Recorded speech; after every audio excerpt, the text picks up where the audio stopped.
your face. Well, it burned when I cried, 'cause I heard it screaming out your name. Your name when I lay with you.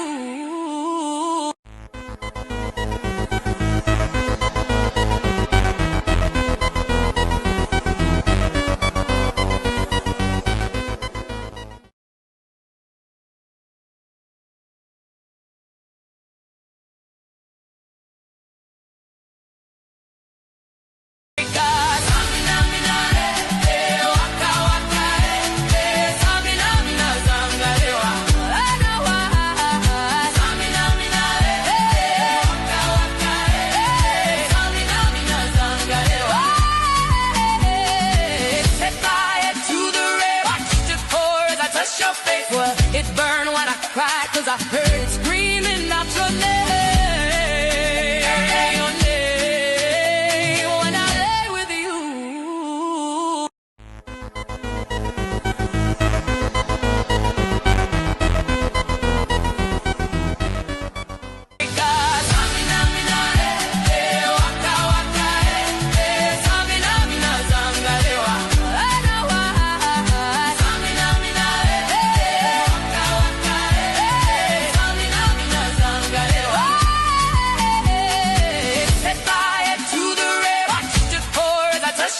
Well, it burned when I cried, 'cause I heard it screaming out your name.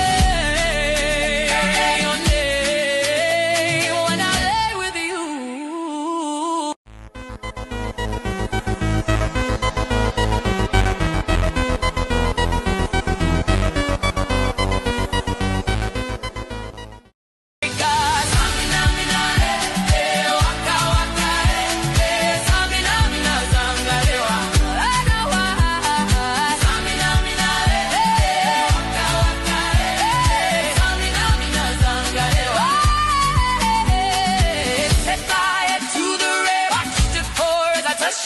Well, it burned when I cried, 'cause I heard it screaming out your name. Your name when I lay with you.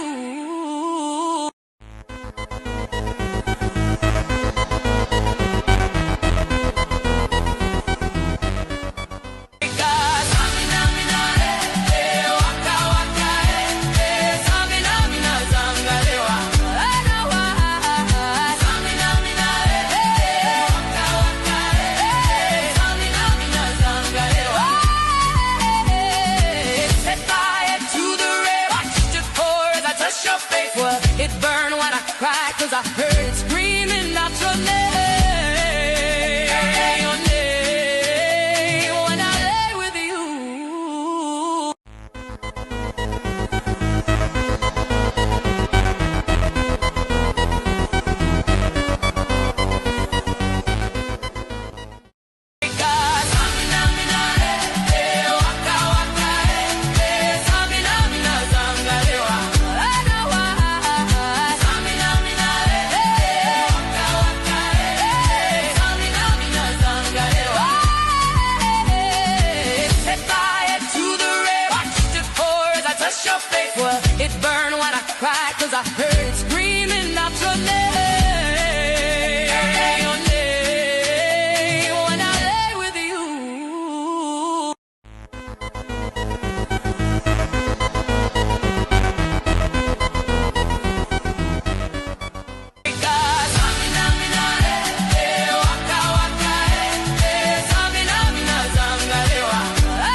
Well, welcome everybody. It's such a great day because it's always about education and learning. My name is Michael Silvers. Here we are with Hero Makers, and really we're talking around the world. And we're talking today about leadership mindset. We're talking about how you build teams, the importance of sales and everything you do. And it's just a great day. Because with Voice to Influence, we're really creating that environment around the world where we all have the movement together, where we're all working together, where we're all driving it together and really making each other better at what we do. So here we are, a beautiful day. It's Thursday, it's Friday, depending on where you are, and we're all listening in. A lot of you are going to re-listen to this or hear it later on. You're also going to see snippets down the road because the trainings are amazing, and these are trainings that we're going to bundle and make it easy that our community can really listen to pieces of it, listen to the education and the information. And I'm so glad that we're on today. With that being said, I have two amazing co-hosts that are going to be with you all day today. They're brilliant. They're wonderful. Mr. Jeff Ross and Jenny Lopez, bring them onto the stage. Hey, everybody. How are you two doing? Fantastic as always. Yes, we got the pink memo. You didn't, Michael. What was that? We got the pink memo. You didn't. I missed on the pink memo. I'm still working on it quickly. I've got my team assisting. I've got people running out. There is always to play this. Let's see, I'm looking around too, right? So, all right. Well, I wanted to welcome you two to the stage. I'm going to be turning the show over. Obviously, I'll be back for parts of it. I'll be looking at really what we're doing, how we're creating the momentum, and how we're driving this together. For everybody listening or going to listen to this on a post show, I just want to let you know we have a lot of great things happening. When one of your business partners was Tony Robbins vice president for 18 years, you just get things done. There's no excuses. There's no not doing it, and you just get it done. And that's why these two amazing people are here with me. All right, Jeff, what do you think of today?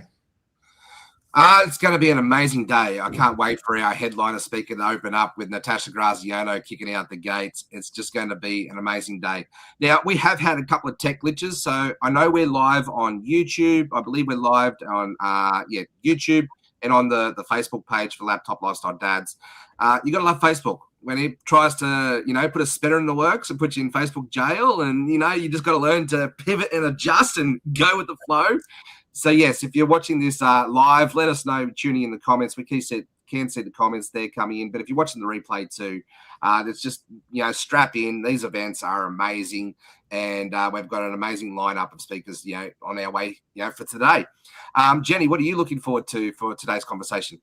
You know what I love about today's people who are going to be talking here is the diversity of the different businesses. So I'm looking for the commonality of the principles that work. It doesn't matter the industry where you're at or the chapter where you're at in your business. So I'm really looking forward to learning from all of them.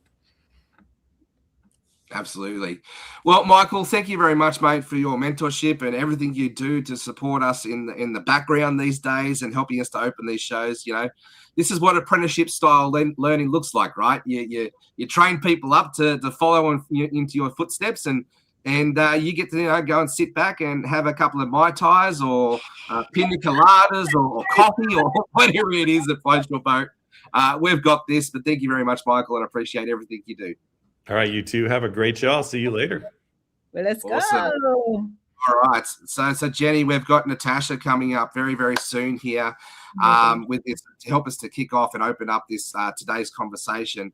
Who else are you looking forward to hearing from today? Oh my goodness, it's just so exciting. We had also Megan, and I can't wait to talk to her because she's a superstar. Not only she's a businesswoman, but she's being at the top of her sports game. So again, like I told you, I want to see what are the principles that work in both of them. And we have amazing speakers, experts in mindset, in identity, in scaling without burning out, and things that we all can learn from. So really looking forward to meeting all of them. And some people that I already know actually before. So it's good. It's like a little family reunion here and connecting again. Yeah, it is. And I just heard from Natasha in the background. It must be one of those days where the tech gremlins are, trying to throw every single challenge at us that they can to try and shut us down. Natasha just said she was joining in and had her laptop shut down, but so she'll be another couple of minutes. That's okay. Jenny, you said today you had a big speaking gig, event that you're at today as well. Yeah, you're in Australia. I'm here in Indianapolis, in the middle of the U.S. country here. And I was at a keynote speaker at an Indianapolis Chamber Women Business Owners Summit, and it was spectacular. And yes, it's like from one event to the other event. I have another one first thing in the morning. So here we go. But this is giving you energy, right? Like it fits you energy. Sure. So Right. And today's summit, like the topic is really going to be focused in on everything around about mindset and attitude, essentially leadership. I've got Todd Valcone coming back for round 2. He helped us kick off the first summit last month, and it was just an amazing conversation. And he's kind of come in and talk all things around what it takes to have the right attitude to show up, even when you don't feel like showing up. And when things don't go right, you open up the gate just like this morning with Facebook jail and tech glitches. But the show goes on, right? And so just while we're waiting for Natasha to join us, what are some of the things that you've learned on your journey, when things don't go right? How do you keep showing up and keep focused? And, like John Maxwell talks about the law of navigation. How do you keep the ship going in the right direction? In the right direction. And I know that Michael talked about Tony Robbins. He's been one of my coaches for many, many years. And he talks about this triad that there's when you don't feel like it, or you're stressed out, or you're just like, like the energy is not there, you look for 3 things. First, your focus. Are you focusing on the problem or the solutions, right? Like where your focus goes, energy flows. The other thing that you can also have control is the words that you use, because they carry energy. And depending on the words that you're using, you're going to have incredible results or really weak results that are going to make you doubt even more. And then the third thing that you can control, right, is your physiology, your movement. Even the way we're sitting here, there's a difference if you're sitting in your computer like this, like looking at the phone, versus just like shoulders back, like just even leaning in a little bit to say, I'm about to learn something fantastic here. So I will say those things is like my little mini audit. Every time I have foggy brain, I don't feel like it, or I'm stressed out. Okay, focus, language, and physiology. What about you, Jeff? Yeah, definitely focus. And sorry, I'm majorly distracted here because everything's going on in the background. And Facebook has just thrown a huge spanner in the works here today. And so we are live here on YouTube. We're meant to be live on Facebook on Dave and Daryl's profiles, but I know YouTube's working, so we've got one on the cab. That's good. So, the other time was the other way around. Like Facebook was working, and then we had a little glitch of YouTube, but it's all good. I think what kills us make us stronger, right? Yeah. And here's the thing too. Talking about this whole conversation, we can, get our feathers ruffled up, and we can get frustrated and, have a panic attack or whatever it is. Or, as professionals do, right? The show must go on, and it's all about attitude. And I just find that, moments like this make us stronger. And moments like this help us to, you just come into that space of gratitude.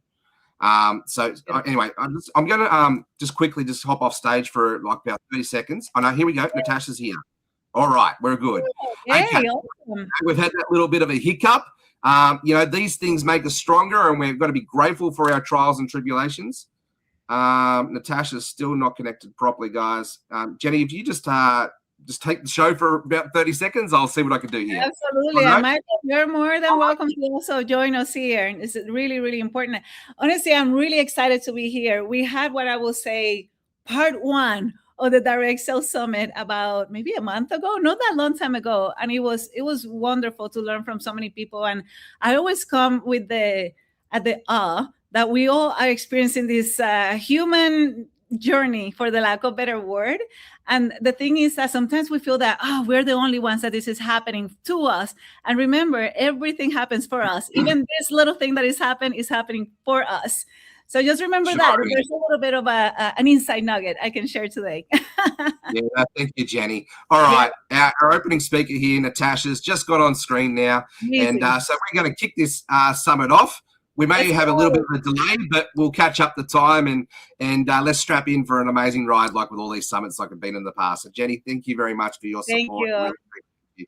Bye-bye. All right, my next guest here I'm going to bring up is Natasha Graziano. Hi, Natasha. How are you?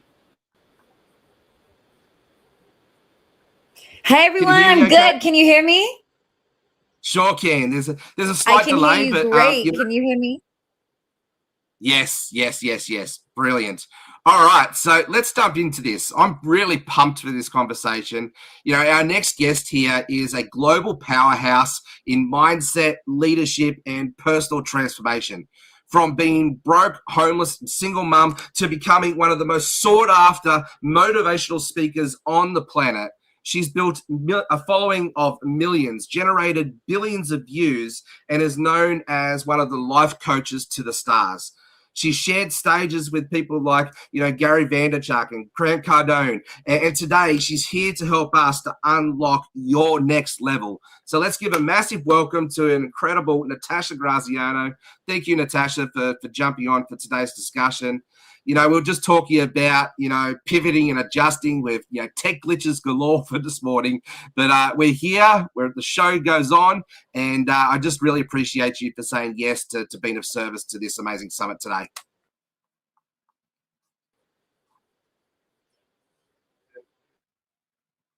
Okay.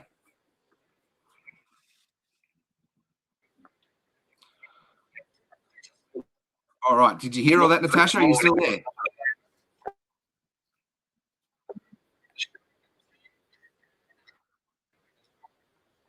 Hello, Natasha. Are you good?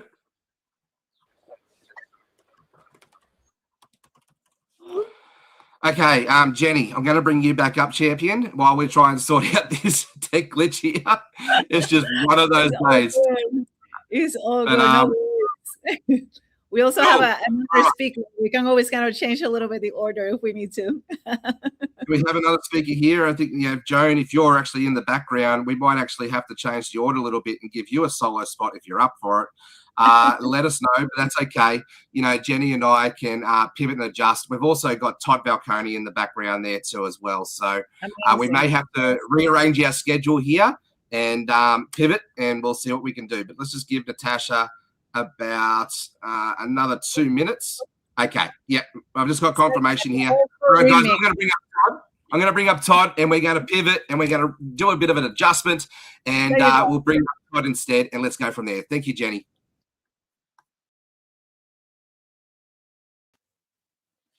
All right. Welcome back to our Direct Sales Summit. Now, if you've caught part one of the conversation that we're about to have, caught that last month with our first summit, you'll know we unpacked a lot around mechanics of the business, the skills, prospecting, and doing, those sort of things. But today we're going to shift gears, because what I've found, you can give someone the best script, the best system, the best opportunity in the world, and they still won't take action. So today's whole summit, the conversation is really about what's underneath the surface of that mindset, attitude, identity, because this is where the real game is played in this space. And I couldn't think of a better person to bring back for part two of this conversation, than someone who's not only taught this for decades, but has also lived it out. Todd Balcony is known as the fearless networker.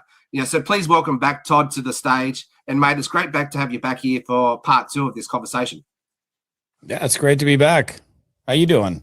Really, really good. Thank you, mate. So last time we spoke, we unpacked around some of the mechanics that people need to get into action, not be a bench warmer and get into, actually out there and focusing on personal momentum. Today I want to go a bit deeper, because I've seen this over and over again in my career. People, don't lose because of lack of strategy. They lose because they don't act. And so let me just ask you straight out. Let's get into this. Do you believe people struggle more because of lack of skill or because of mindset? Oh, mindset. And by the way, I had no idea what we were going to talk about today, but we must be in alignment, because I've been talking all about execution. Like that is like I would say that is the single biggest word that I've used more than anything in the last month, is execution. And people fail to execute. You don't have to know everything, man. In fact, I don't know everything. I've been doing this for 36 years. I think sometimes that when you know too much, it actually can cause that analysis paralysis sort of type thing and stop you from taking action. Would you agree? Oh, for sure. I mean, we know that term, ignorance on fire, right? Like somebody comes in, they're all excited about a product or something else, and I don't know what I'm doing, but man, this is so cool. You got to join me. This is great. I'm having a blast. And then they get to know stuff, and then they think they need to keep knowing more, and they get into like stop working. It's crazy. Yeah, it's fascinating. I've just come out of the last sort of 3 months myself. Beginning of this year, had a new launch. And myself, like as a seasoned pro in this game, I knew what I got to do, and I got into massive action that first month. I spoke to hundreds, if not thousands, of people. Signed up a couple of hundred personally. But even now, like we're into quarter two. The team's growing, and I find myself in that space of, helping the team to get into action. But now I've got to get myself, and I've got to kick myself in the ass to go out there and get into gear each day. So is there something that you could, help me, and which bipartisan help the audience, speak to that attitude, that mindset, that, that thinking around that? Yeah, I think there's a number of things I can say there. I mean, if I'm being frank, like I never feel like it, it's like, if I get up in the morning, I'd rather go skiing or go to the gym or spend the day with my wife or any number of things. The last thing I want to do is come up here and get to work. So, but I do it every day, even though I don't feel like, and I think that's one of the things that people have got to look at their life and where they want to go. And I think most successful people will probably say, they act in spite of how they feel. If we only worked when we felt like it, I probably would never work, to be real. And I don't want to say like everybody is not like me. I mean, I'd rather play than work, but there's a number of things like you mentioned, mindset, like people, like that's literally the single biggest roadblock for people is their lack of belief. In many instances, the profession that they're involved in, right? They're in network marketing, but they're afraid to admit that they're involved in network marketing, right? If they're in a direct sales company. And then of course the lack of belief in themselves. Like if you saw me, I don't know, 36 years ago, you would have been like, dude, this guy's got no chance. Like I was nervous, stuttery, sweating, heart pounding, scared to death. I mean, my mouth would get so dry, like cotton. And I'd be talking to I'd never forget this dude I was on the phone with. This is years ago. My mouth was so dry and so clickety clackety. The guy literally on the phone, he goes, would you please take a drink of water? He goes, all I can hear is your mouth clicking. And it was so embarrassing. But after that, man, I always kept a bottle of water on my desk at all times, just in case, God forbid, I got a little nervous and my mouth got dry. So there, like I said, there's a bunch of things here, Jeb. Having like and I've been teaching accountability for decades. And there is like, this is a volunteer sport. Nobody makes you come here. You don't have to be here. You come here on your own accord. And you don't have somebody making you get up out of bed and go to work. Your sponsor's not going to do it for you. They're not your boss. So you've got to find the internal motivation in spite of how you might feel and be able to go out there and take action. I think that begins with having a really crystal clear vision of where you want to go. Like really get clear, like, why are you doing this? Like a friend of mine years ago used to say, well, money has a why at the end of it. Why do you want to make that kind of money? And it's like, okay, well, to get out of debt is a novel, nice idea. It's like, great, get back to zero, right? You're down here, get back to zero. I mean, that's fine. And that's a reasonable goal. But like, if you're going to pursue something, you have to get really clear with like, what is it out there? Like, what does your life look like? What are you doing? What are, what and who are you surrounded with? Like, get this really crystal clear vision. So on those crappy days, and you will have them, you're going to be willing to push through those things, through the roadblocks, obstacles, barriers, setbacks, whatever you want to call them, because the vision of what you have over there is so much bigger than any of these other little things that are in front of you. Now, again, I said that there are many things. It's not just one answer. One thing, for example, that I've been running accountability coaching groups for 20 years, 16 years officially as a trainer, but I did it for 4 years for my own team before that. And I did it because there's always people that want to, and they really want to, they want to be successful, but they just can't seem to get around to it. There's always something that gets in the way. It's always something. And they allow these, and distractions come in many forms. Some are bigger, some are smaller, but it's like any excuse for me to run downstairs and make myself a sandwich rather than sit here and make some phone calls or do some reach outs about my business. So I learned a long time ago, like, okay, there is no accountability. There's no rules that say you have to do this or you're going to get fired. You can't get fired here. You can get terminated for doing stupid stuff, but you can't get fired. So, like I'll give you a quick example. Like, I don't think too many people do this anymore, but let's say I was a cigarette smoker, man, and I had smoked for 20 years and, I'm done. Like, I got to quit, man. And I tell all my friends, I say, guys, look, if you see me with a cigarette in my hand or in my mouth, punch me in the face. You have full permission to punch me in the face. Like, knock me out. Just make sure it's a soft landing so I don't bang my head. But I'm giving you full permission. You can even record it if you want. I don't record it. So if I come back to you and I'm, so I make it very clear to everybody that surrounds me. I smell like cigarettes. I go buy a pack. I take a hit off of a cigarette. Any of that stuff, bam, punch in the face, man. You know what? If I got punched in the face, I asked for it. Now, if my friends see me with a cigarette or like, Falcone smells like he's been smoking, but I don't know. He's man, because you can read. I mean, cigarettes smell bad, so you clearly can tell. And I asked for it, like, so having some degree of accountability partners, like a real accountability partner would be the guy that punches me in the face. Yeah, not the one who's like, oh yeah, you said you wanted to quit, but now I'm going to let you get away with it. So that's hard to find, though. It's hard to find people that can hold you, that'll truly hold you accountable. It's the reason I've run, these programs for so many years. I actually, interestingly enough, we had no idea. I had no idea what we're going to talk about. I stopped doing, like, as of now, like after 16 years of running A Team officially, I don't run them anymore. And I'll tell you why. Not that they don't work. I'll run them privately for network marketing companies, but I'm not doing these open A Teams anymore because people get too caught up in consumption. Yes. Like, I would say pretty much almost everybody. I'm not going to throw out a percentage, but almost everybody that's ever done an A Team with me, they know what to do. They may not be good at it. They may not be pros, but they have an understanding. Okay, if I'm going to be successful here, I got to go get some customers. I got to go recruit some distributors. How am I going to do that? I got to open up my mouth and talk and say something and go, hey man, I don't know what the hell I'm doing, but you ought to take a look at this. I'm going to send you this video. Like, give me your feedback, whatever. It doesn't even matter what the invite is. You just got it out. Unfortunately, people get into this consumption, just like, and I mean, you have them on your team, you guys, those of you that are watching, they show up for every Super Saturday, every regional, every national. They're on every Zoom. They're on your Super Saturdays, taking, welcoming people and checking people in, but they haven't recruited anybody in 2 years. And now they're telling themselves, they've justified to themselves, well, it's fine. I just love the people. That's such BS.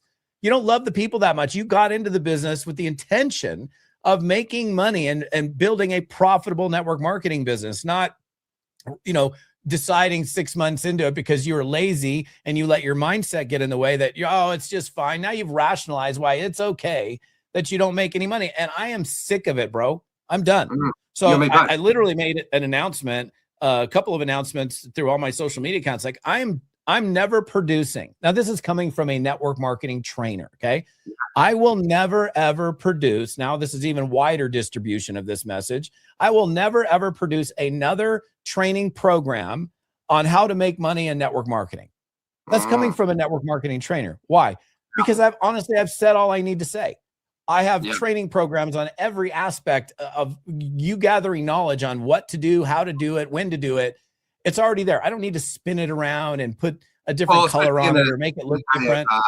In the world of AI and all that sort of thing too, right? People can go and get all that information. Knowledge, I believe, is actually coming to a position of knowledge is worth $0. But where people know execute. You need to know what to do. Like, if you have no clue, you need some basic training. But what I've come to the conclusion of is most people have at least a basic understanding. I don't think you should stay at a basic understanding. I think you should learn as much as you can, as many techniques, as many strategies as you can. But pretty much everybody that's in the game has a basic understanding. If I'm going to make money, I got to go build a team and I got to get some customers. And then they just keep using all of these Zooms and regionals and nationals and books and audios and videos as their excuse to sit there and do nothing. So I ended up like, the key word is execution. I started something called Execution Lab, where there is no training, dude. None. You're not getting trained. You're being pushed into action. And so let's get back to mindset for a second. because unequivocally, the single biggest reason, and there's nothing that even holds a close second, is someone's involved in network marketing or signed up in network marketing, and they're not acting because they're so caught up in here about, oh gosh, like, what is my friend going to think of me? Or what if they don't love me anymore? Or, what if I'm an outcast?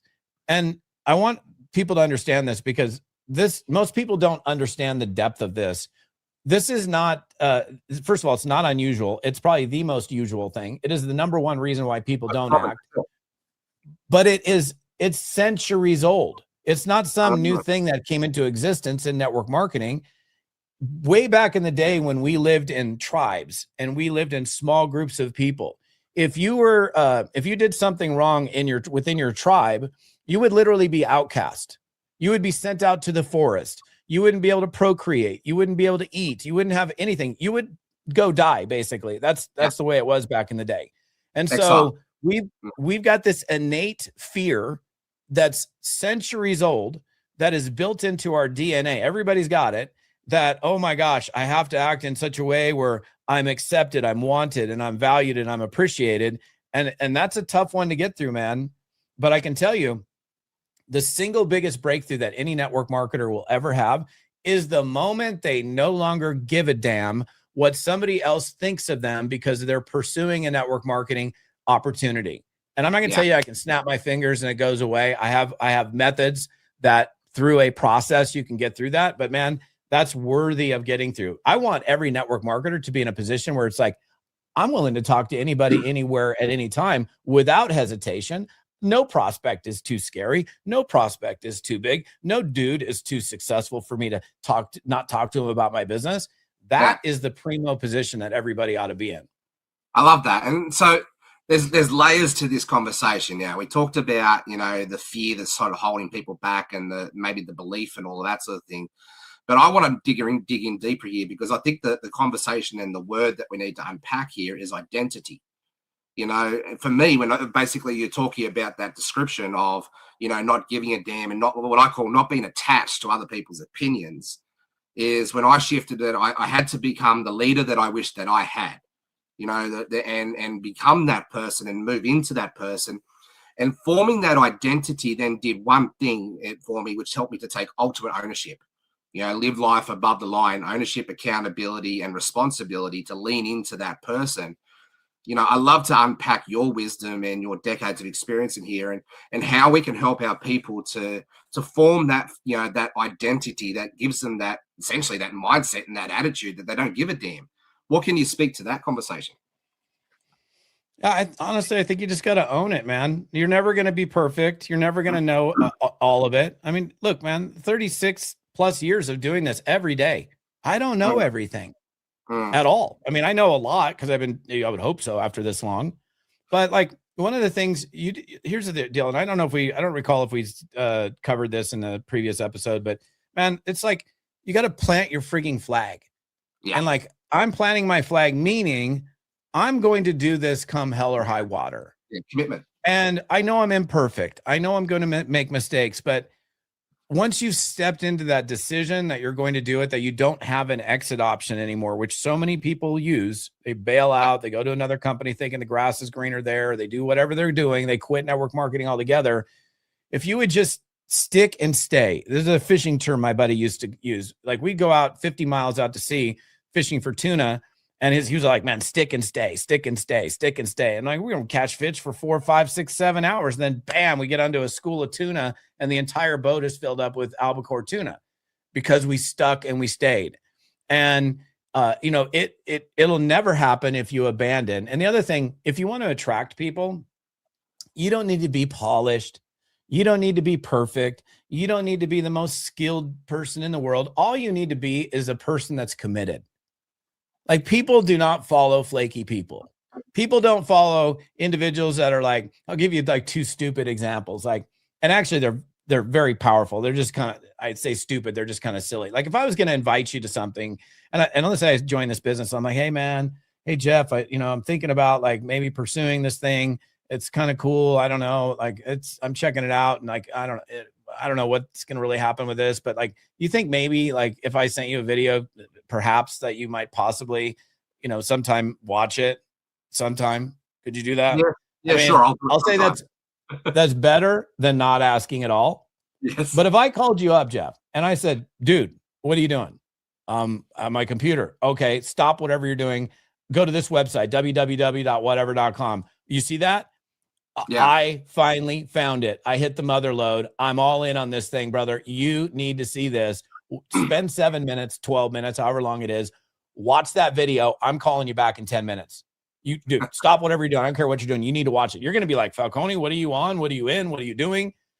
And you can feel the level of commitment and my absolute passion for what I'm doing versus this whole laxity. Oh, yeah, whatever. I don't care if you ever watch the video. No big deal. Maybe never. I mean, Yeah. I actually had a guy. I kid you not. And I say a guy, but it's happened so many times, probably too many times to count. I had this guy that joined me years ago. And he's like, yeah, I think this is so stupid. He goes, well, I think I'm just going to put my feelers out and see how the market responds. He's going to dip And I'm the like, toe in. I go, bro, I don't recommend that, man. I think, you're not going to get anybody that says yes to that because nobody joins somebody who's putting their feet. He's like, so he goes out, puts, hey, I'm thinking about, I met this guy, Todd, and they did this thing and that we're doing this. You think you would ever do something like that? Of course, they were all no's. It's so guys, it's not that hard. I'm not saying it's not hard work and you're not going to have to push through some of your self-worth issues or confidence issues. I certainly had to, but Daily. you can absolutely get to the other side as long as the flag is planted. If you fail to plant the flag, you ain't going to ever go anywhere. I know from our last conversation, one of the guys who's in my team, he's actually, he's shifted and he's gone years, leaps and bounds. And there was a term that you used is, when you're talking about, are you a spectator or I think you used the term bench warmer. And now he's got it up. He's got it up on his screen. Don't be a bench warmer. And like, it's just amazing to see that the shift in, because he knows what to do. He knows how to have the conversations and just the shift in the attitude and the mindset and seeing this guy now starting to hit ranks and starting to actually, get in that space. And all it was a shift of identity. And I think that's what you've just highlighted there. It's commitment and ownership to help to move that forward. Now, let's talk about the keep pushing forward moment, right? Because someone can have that shifted identity, go and get some quick wins on the board and essentially create an emotional significant event around it, which helps them to grow into that space. But then for whatever reason, life throws a curveball, the weeds start to grow up, and start to choke out the new identity. How do we keep, firm? How do we keep plugged in? How do we keep growing in that new shifting in that space? Because I've seen it happen time and time again. I'm sure you have as well. People get a spurt of growth and then life comes and chokes them back down and brings it back down. So how do we keep people pushing through? Yeah, that's a great question. And that's something probably every networker is they're all going to experience it. One, I've said this so many times, just don't ever stop recruiting. Why would you ever stop recruiting? I mean, we may have even talked about this in a previous episode. First of all, you're going to wait. It's easier to make money at 20 or 50 grand a month and recruit people than it is your first one. Yeah. Because you got the proof, you got the evidence, it works. It's way easier to recruit. But people get to this point and they think they've made it. They made some money but they think they've made it. They've made some, they haven't made it. And so if you never step away from it, you never have to worry about stepping back into it. Pretty simple. Yeah. Like if you just I'm not saying you need to be at this feverish pace all the time. You might have a little slower pace, but you're still moving forward. Yeah. The other thing is you need to stay what I describe as close to the fire. That means like camping. I do a lot of outdoor stuff. I was camping with my buddy. It was like 18 degrees that night. And man, if you stepped away from the campfire, and we had a tiny little campfire. If you stepped away from it, man, it was cold. Like it was brutally cold. But as long as you were close to the fire, you stayed nice and toasty. And close to the fire here means I'm staying close to the people that are making things happen.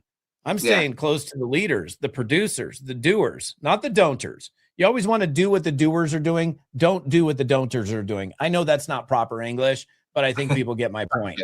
You got a chance to either follow the people that are producing and stay close to those people, or the ones that are like, oh, I don't like the color of the logo. When I got something in my box was partially open. Yeah. Like, whatever it is, it's just so stupid. And I hang out with those people. Just like we all know this, you become just like those people you hang around. If you want to stay productive, you want to stay growing, you hang out with those people. You spend as much time as humanly possible with those types of individuals. I think you just answered my next question, which is really powerful. But like to change that attitude, that stinking thinking. Johnny Winbury used to call it, you want to be an entrepreneur, or you want to be an entrepreneur or a wantrepreneur. Do you want it, or are you actually going to go do it, right?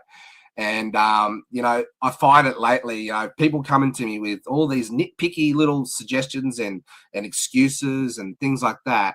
And then you got the people who are actually, ranking up, the people who are doing the work. The little things don't bother them.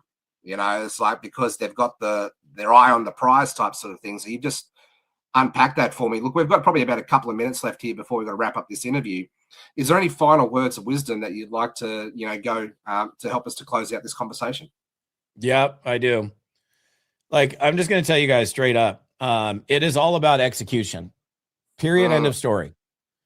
You're never going to know it all. You're never going to have all the answers. It doesn't matter. The only thing that matters is flipping rocks over, exposing invites. That's it. And look, I've been around since the freaking dark ages in this business, when there was no internet, when the only phone was attached to a wall. It's not changed. The only thing that's changed is we got cool tools and technology now, but you still got to expose. You still got to invite. And I probably have said this on every podcast or anything that I've been on the last 5 years. Never should a day pass without you doing some type of direct revenue producing activity. If you spend 5 minutes in your business today, because you're part-time, you only got, an hour a day, and let's say you only had 5 minutes that day, that sure as hell should have been spent on talking to a new person about whatever it is that you're marketing. If it was sitting there doom scrolling and looking at reels or anything else for that matter, it's the wrong activity. And I'll end with this. Like, this is one of the most important. So we got these phones, right? One of the coolest things is you can set multiple alarms throughout the day at any time. Like, I can set 100, 1,000 alarms. I don't know, however many seconds there are in a day, if I wanted to. During your work hours for your network marketing business, set random alarms. Like, whenever they go off, it doesn't matter, like 11:15, 12:47, it doesn't matter, a few of them. And when that alarm goes off during your work time, your dedicated work time, you need to stop yourself and ask yourself, right, okay, is what I was doing right that very second when that alarm went off, was that making me money? Like, that literally happened to me this morning. So I woke up at 4 a.m. to do my trades. At about 7:45, I didn't set the alarm for that, but I'm so trained for this that whenever that alarm went off, I don't even know why that alarm was set. It went off. I found myself, and what I was doing at the time is I was scrolling through TikTok. Now, not doom scrolling, not just, entertainment. I was in there for a purpose, a money-making purpose. It was not anything but, but I still sat there with myself. I was like, wait, Todd, what are you doing? Was it really revenue-producing activity, or was it? And so it's funny because it was an unplanned alarm, but I'm so trained that when alarm goes off throughout my day, it's like, okay, is what I'm doing right this very second making me money? If it is, good, keep doing it. If it's not, do something different. That's fascinating. And so giving yourself tools to condition the behavior that you need to be successful. I love that. Mate, this has been a really powerful conversation. And I think we brought the whole conversation together with part one and part two. Part one was very much about skills that will get you started, but it's the mindset that will keep you in the game. And so for everyone who's watching right now, here's the real question. Are you just building a business, or are you building the person who can sustain it and move forward as well? And Todd, thank you very much for your wisdom and your insights that you brought to this conversation, because I really do believe that this is the difference maker right here, and really appreciate you. So thank you very much for coming back. All right, legends. So that's part two of this conversation wrapped up. And for this conversation, if it's hit you, don't just listen to it. Make sure you're sharing it out to your audience, but also do something with it. Like, set your alarms, go do what Todd's just recommended to do, and help us to condition our mindset so we're in income producing activities all the time. So take action, apply it, because if nothing changes unless you do.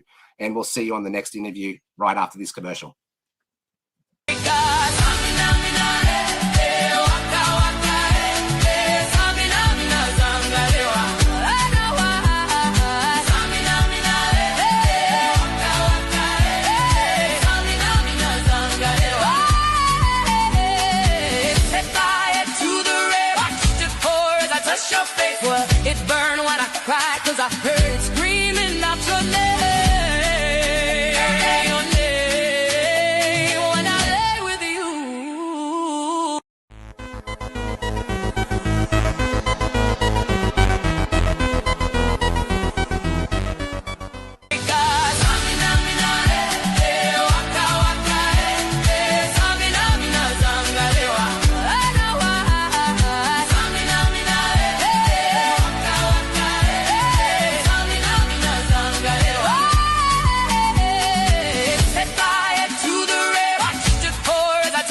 'cause I heard it screaming out your name,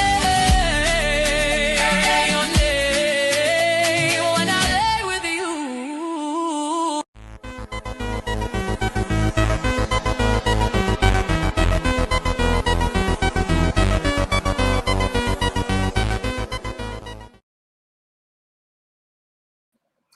All right.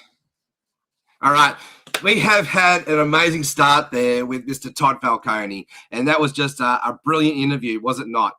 Now, we've been having a few tech issues, so we do normally go live on Facebook all over the place, but today we've had to pivot and adjust, keep cool under pressure, and so this whole event is being live streamed on YouTube right now.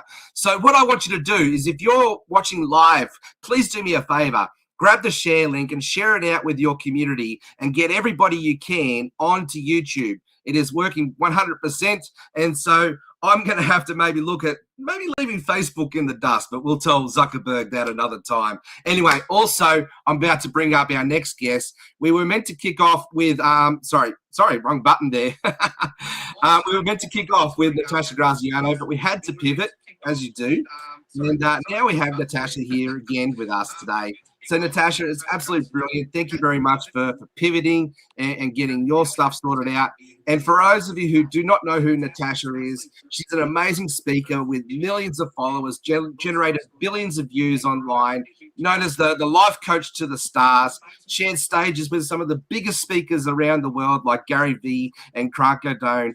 And she's here to help us to unlock our next level. So welcome to the stage, Mrs. Natasha Graziano. How are you, Natasha? Okay, can you hear us okay, Natasha? Hey, thank you so much for having me. I am so excited to be here. Let me know if you can hear me. Yes. I can hear you guys. I can't actually hear you, Jeff, but I've got you on my other phone. So there's something is working. I can hear you on here.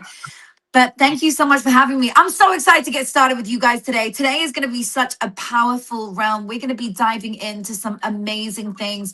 We're going to be going through how you can better your mindset, get stronger so that you can achieve all your dreams and desires. All right, so just let me know, Jeff, in advance. I'm wrapping in about 20 minutes. Is that right? About 5 p.m., somewhere around there? Yeah, about 20 minutes max, because we're going to Okay, great.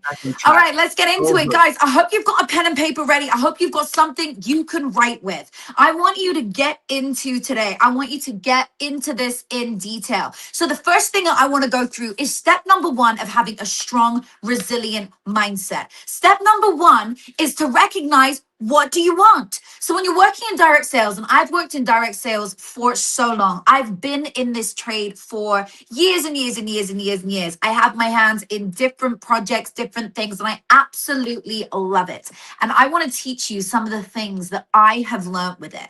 Now, step number 1 is getting clarity of your vision. How much do you want to make? What do you want to do? Help yourself to get ahead. How much do you want to make in this industry? Do you want to make an extra $3,000 a month? Do you want to make an extra $1 million a year? Where do you want to get to? When you get clarity on your vision comes to fruition, okay? Let me say that again. When you get clarity on your vision comes to fruition. So I want you to know exactly where you want to be. Where do you see yourself going 1 year from today? How much do you see yourself making 1 year from today? When I first started, I just wanted to make an additional $1,000 a month. That's all I needed to make to be able to get a little bit of extra money for my son. And then I started to realize as I got started that $1,000 was so easy, and all of a sudden I could put in more work and get more time, money, freedom. And all of a sudden I built into the beautiful brand that I've built today. I'm making an abundance of money from a variety of different streams of income. Okay, so I want you to write yes in the chat right now if you actually know the number that you want to make. Write it down right now. You don't have to write the amount. I just want you to write yes. If you can think right now of the number that you want to make additionally every month, I want you to write it down. Just literally put that on paper. Just write it down. Just decide, what is that amount of money? How much do you want to make? Got clarity? Amazing. Love that. Okay. So now we got clarity on what we want to make. What you want to do with that money. So I want you to start thinking about the things that you want to do with that abundance of money. I knew what I wanted to do. I wanted to go on vacation. When I started making an additional $10,000 a month, I knew I wanted to start giving back to loved ones. I wanted to pay off that debt. Oof, that debt was horrendous. I knew that I needed to get that debt going out the window. So I knew I had to do things that were really going to help me focus. So I want you to think about the things that you're going to do with that money, because when you start to connect the reason for your why, your brain starts to store it as a memory and it sees it as something that you've achieved. And now you're activating the RAS in your brain, the reticular activating system. And your brain starts to say, wow, this is going to happen. And I am going to do this. And I am going to achieve this, and this is what I got to do to get there. And it starts looking for people, events, and places to bring your desire, your goal to fruition, which is what I love the most about how our brain works for us. So I really want you to start connecting it. Start thinking about the things that you can do, all the things that you can do to bring in the thing you want the most, which is that money, that freedom, right? You want to be able to go on vacation. You want to be able to work from wherever you want in the world. All you got to do that is think about what you're going to do with the money. Start connecting it in your mind, okay? Now, the other method that I like to teach, that was just step 1. We got another 4 to go. The thing that I really love to teach is scripting. Does anyone know what scripting is? Write yes in the chat if you do. Scripting is the art of writing down your goals, dreams, and desires in the past tense as though you've already achieved them. You write down, I did this, I did that, I did this, and it felt like this. For example, I started making an additional $10,000 a month. It felt so good. I started to really impact lives. I started to really impact my community. In fact, I was able to pay off the debt. I was able to help my family out. And I was even able to go on vacation with my children. I was able to set up a college fund or whatever else you want. And then think about how it felt. It felt so good to have time, money, freedom. I felt so liberated. I felt free. I felt amazing. Life was so good. And you start to lean into the feeling of how good it felt now that you've attracted this goal and you've achieved this goal. And all of a sudden, this goal is your neighbor. This goal is the thing. It's right before you. And you're holding it in your hands before you know it. So I love to teach this. This is why I'm so passionate about teaching scripting. I scripted my dream home, my dream life, the people in my life, everything you can think of, my child, my conception, everything, my business, the money that I make, all the things that I desired, I scripted into my life because I decided to take it into my own hands. And I wasn't going to wait on anybody else. I was going to do it right here and right now. Okay, so step number 2, we got number 1, get clarity on your vision. Somebody write it in the chat. Somebody write it down so that we know. Number 1, clarity on your vision, okay? Number 2, remove the blockages and the limiting beliefs. You need to get out your own way. You need to recognize that you are standing in your own way. There is only one thing between you and your desire, and it is you. The constraints in your own mind that you've built. You've built around you these constraints, these things that are saying, I'm not good enough, I'm not worthy. Well, he didn't do it, so surely I won't do it. Or he did it, she did it, I won't. All these things that you've put around you, the constraints of your own mind are the only walls that exist around you, honey, because there are no rules, there are no walls, and there is nothing blocking you from you achieving your desire apart from you. So when somebody says, I don't think I'm going to get there. Oh, well, this person failed at it, but that's not you. You know when somebody is in a relationship, right? You know you're in a relationship and the person says to you, oh God, here we go. You remind me of what she did. And you're like, sweetie, I'm not her and she's not me. So don't compare me to her. Same thing with this. Don't compare yourself to somebody else who failed because you are not them. But somebody who succeeded, you are more likely to be like because you are closer to success than you are to failure. If somebody else can do it, you can do it too. Whenever you want a car, am I right? If you want a car, you want a yellow Lamborghini, I don't know, somebody wants a black Range Rover, you want a Rolls Royce, you want a Mercedes, whatever car it is that you recently got or you got at some point in the last few years and you manifested that car. I bet when you started to think about the car you wanted, you saw it everywhere. Am I right? Like you just started to see it in the street. You saw it everywhere you walked. That's the reticular activating system in your brain starting to show you people, events, and places, bringing you closer to your desire. And that is exactly what is happening here. When you start to see other people who are successful in your field, other people who are making money, other people, maybe one of the speakers today, maybe myself, maybe somebody today has shown you that it is possible for you to achieve your goal. You don't look at it with envy. You don't look at it with pain. You don't look at it with rejection. You look at it with eyes of joy, going, if she can do it, if he can do it, I can do it. Every time I see somebody who has something that I want, okay, right, I really want the new Rolls Royce. I want the Covenant. And every time I see somebody with it, I don't sit and go, oh, I sit and go, I'm one step closer to getting it.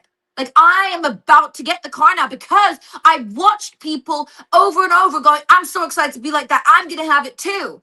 And I manifested it into my world. You too can do that exact thing with everything that you desire. You do not have to be on the back burners anymore. You don't have to sit in the wings and wait for life to pass you by. You do not have to wait to build 60 years to be a millionaire. In today's world, you can take the reins of your own life and do it right now. Direct sales is the best way. The best way. You've got to learn how to sell. If I had a whole other moment with you, if I had another 20 minutes on this talk, I mean, even 2 hours, I would sit and go through the real keys to selling, because I like to think I'm one of the best sales girls in the world. And so are you, because you should be the best at selling your product, your service. I love selling my own things. You know why? Because I truly believe in them. I truly believe in what I created. I truly believe in what I'm selling. I love what I'm selling, you know, so it's not ever a sell to me. It's giving value, putting a price point on that value. Everything around you, the device you're watching us on right now, you paid for, right? Because there's value in it, but they didn't feel bad selling it to you. That's a whole other tangent. We're going to come back there another day. Let's go into step number 3. Step number 3. So number 1, get clarity and vision. Number 2, remove the blockages. Number 3 is expand your vision. So expand your vision is so important. This means you've got to start being around people, being in community, being in mastermind, getting a coach, somebody, some people around you who are likely to help you achieve your goal. That means getting away from the past. And that means sometimes disconnecting. Ooh, who am I going to touch today? Disconnecting from somebody you do no longer have anything in common with, because you used to have things in common with your past.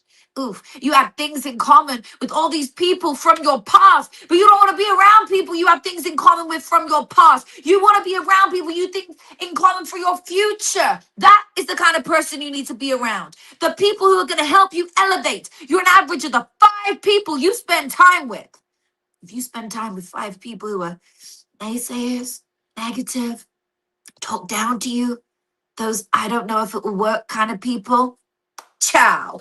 I do not want to be around those people, and neither should you. You know why? You're an average of those 5 people. And if you are around naysayers and people who don't believe in themselves, let alone your goal, they project that onto you and you become like them.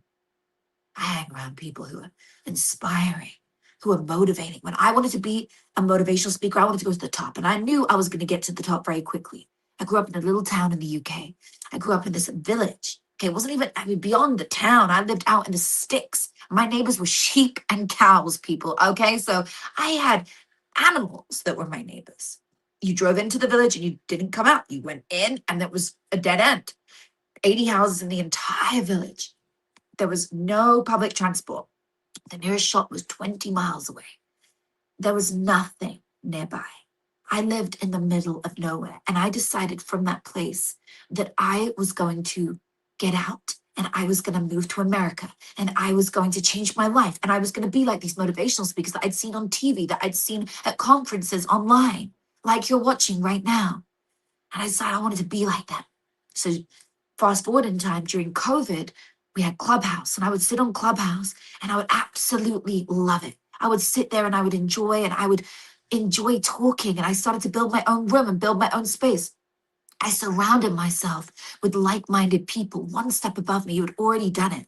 This little girl from the middle of nowhere who had been through turbulence. Right before that, I was broke in hundreds of thousands of debt. As I started to rebuild myself, I started to get out that debt. But the right moment will change your life. But that right moment for me came in my lowest point. I was sick, I was unwell, and I was a single mom. And I share this story with you in very brief because I managed to change my life. I managed to get out of that debt, get out of the sickness, heal myself, and change my life. I decided I didn't want to be like the rest. I didn't want to be like the people who never went anywhere, who stayed in my village and never did anything with their lives. And I didn't want to be like the people who have been told they'd be sick forever, like I had been told. I decided I was going to overcome that autoimmune disease. I decided I was going to make money so I would never have a rainy day again. And in that moment was birthed the new me, the Natasha Graziano that you see today. But I used people around me to expand my vision. I used things around me to expand my vision. You've got to use people, events, and places to expand your vision so that you will achieve your goal, so that you will get to that next place because you deserve to. Let's go on to number 4. And by the way, you've all got a story, okay? Somebody's got a story. And do not ever think you have something that you've been through for no reason. Every single one of you that has been through anything in your life, I promise you, it is your testimony. You are meant to go through it so you can go on and share with the world what you've been through and inspire somebody else to change their life. So let me go on to the next point, which is number 4. And this is so important. And please don't forget this one. You got to take inspired action. You have to go out there and inspire people. You have to go out there and do things that are going to inspire people. You have to decide you are going to change your life. You have to decide you are going to take action. What can you do today that is going to inspire somebody? But it's inspired action. Let me explain that further.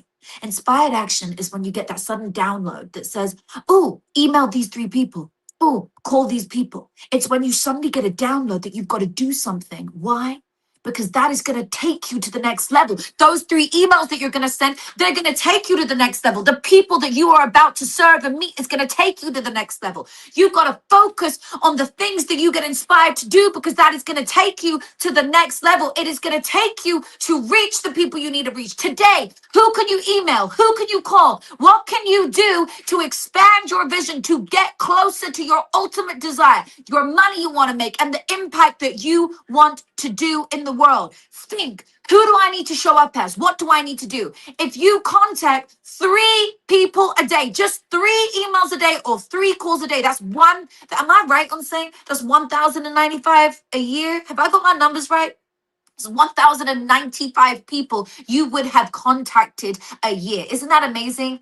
Focus on reaching out to people, expanding your vision. Take inspired action every single day. Write yes in the chat right now if you are going to take inspired action after this conference. If you are going to go out there and achieve this goal. If you are a winner, I want you to put a W in the chat right now. W's in the chat if you are a winner. Winning, okay? W in the chat means win. If you want to put a W in the chat, I know that you're someone who's going to achieve your goal. I know you're going to take this action. If you're going to contact people, write yes. If you're going to go out there and go harder than you've ever gone right now, say yes in the chat. I want to see W's. I want to see yeses. I want to see people who are ready to expand their vision and achieve their goals. This is your chance to change the world. This is your chance to change who you are at a core level.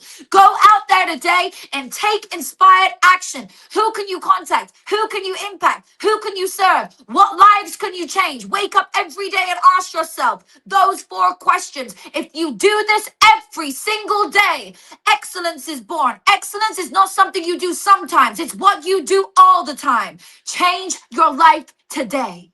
Start now.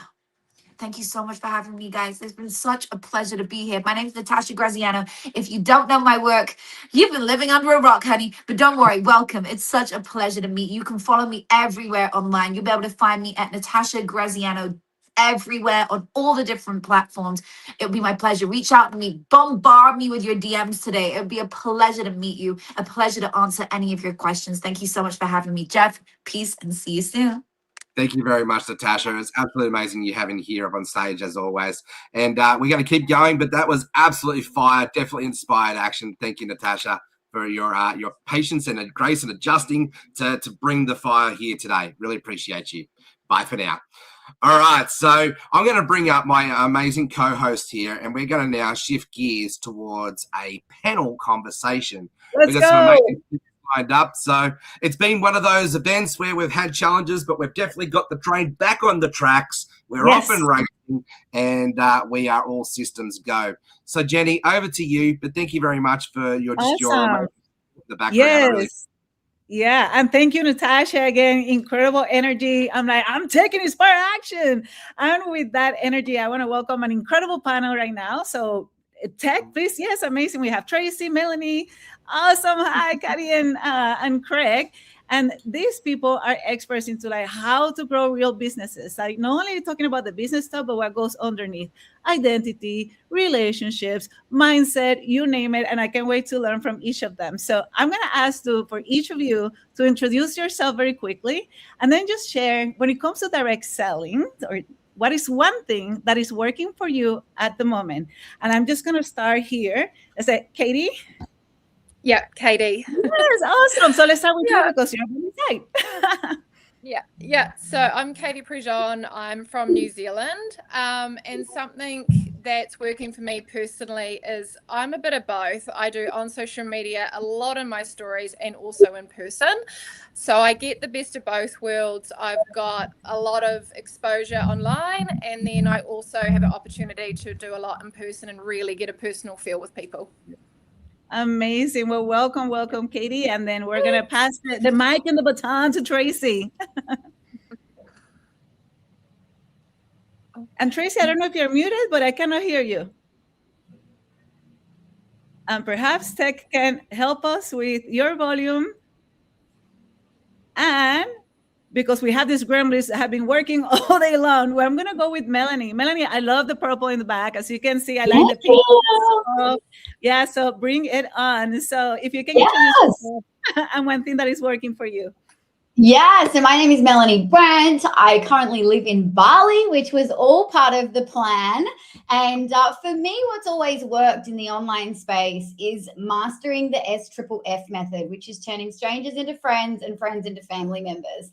That is so incredibly powerful, no matter what you do, whether it's direct selling, it doesn't matter what you do. If you can master that one key piece, you are going to be absolutely just so powerful in whatever you do. So that's my little piece. Let's go. I love that, Melanie. Tracy, can you talk now? Can you hear me now? Yes, awesome. Yeah. That's all right. I think it was on my end. It defaulted to turning off, but that's all right. We've got it fixed. Good. Yeah. So I'm Tracy Burgess. I have a company called Wake Up Down Under, but I'm a 10X certified coach through Grant Cardone. So I work in partnership with Grant and coach businesses and people out here in the 10X space. And you know, for me, it's not just about sales and marketing. It's the entire mindset, lifestyle, and business, and changing the view on actually how people see sales as a dirty word. But we can get into that detail later. Yes, I like that. And then Craig, let's go with you. Introduction and what's working for you right now. Good seeing you. G'day. Great seeing you too, Jenny. Craig Whitney's my name. I'm a Jim's life coaching franchisee, and I'm also the founder of the Arate Method. I'm a master NLP trainer, one of the few here certified here in Australia through Robert Dilts.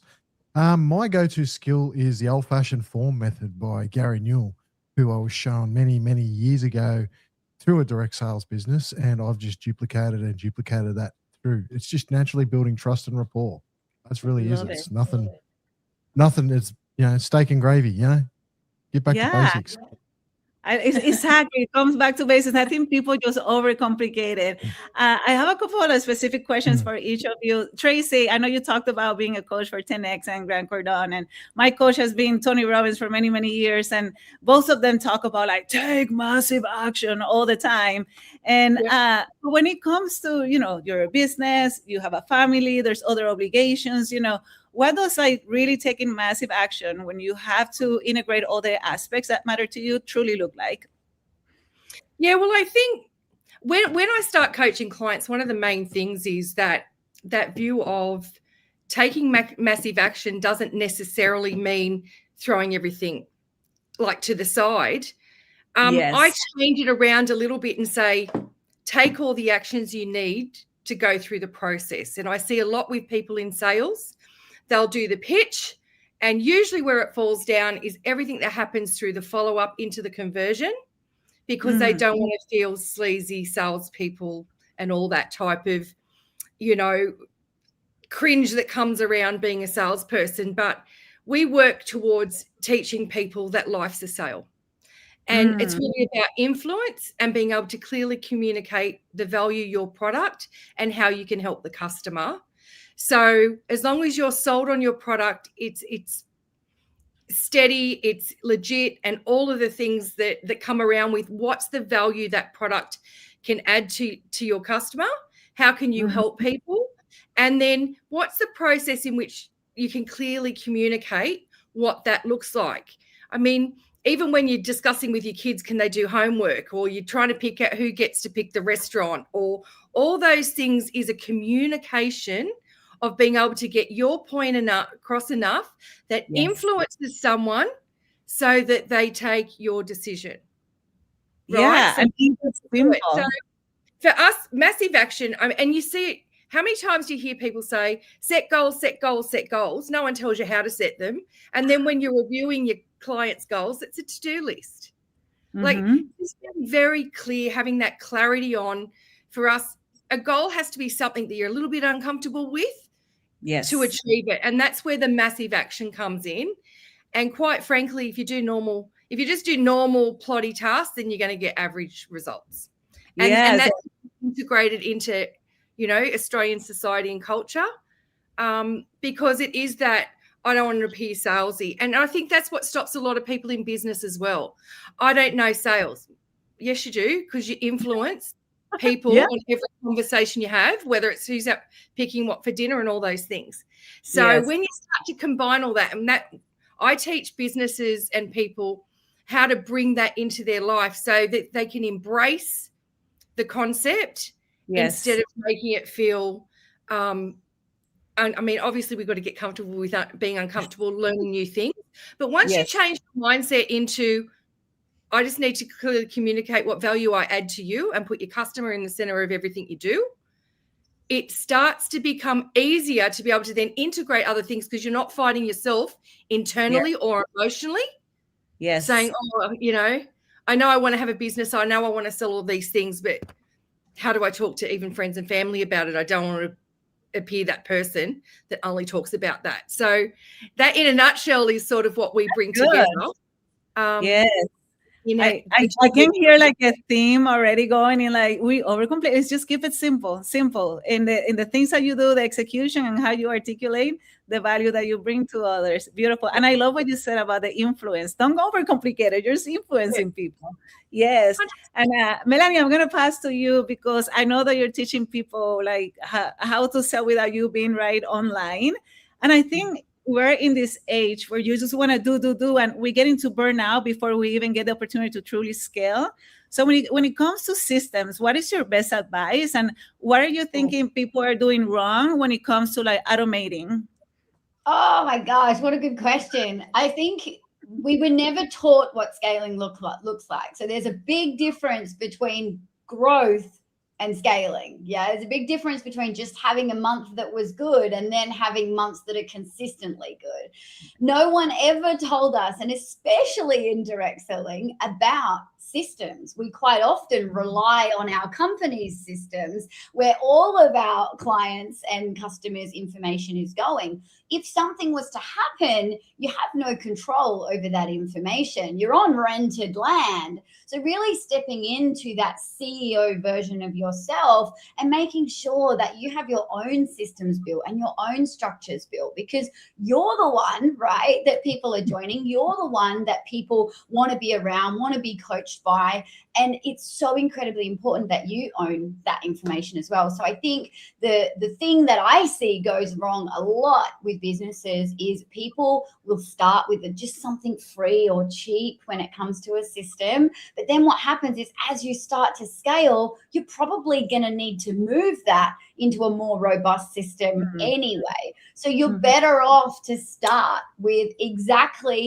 how you want to finish. Start exactly with the system now that you should be having to be able to scale a business, and a basic foundations of what you need: one-page website, one professional email, so we're not sending things out of Gmails and Hotmails.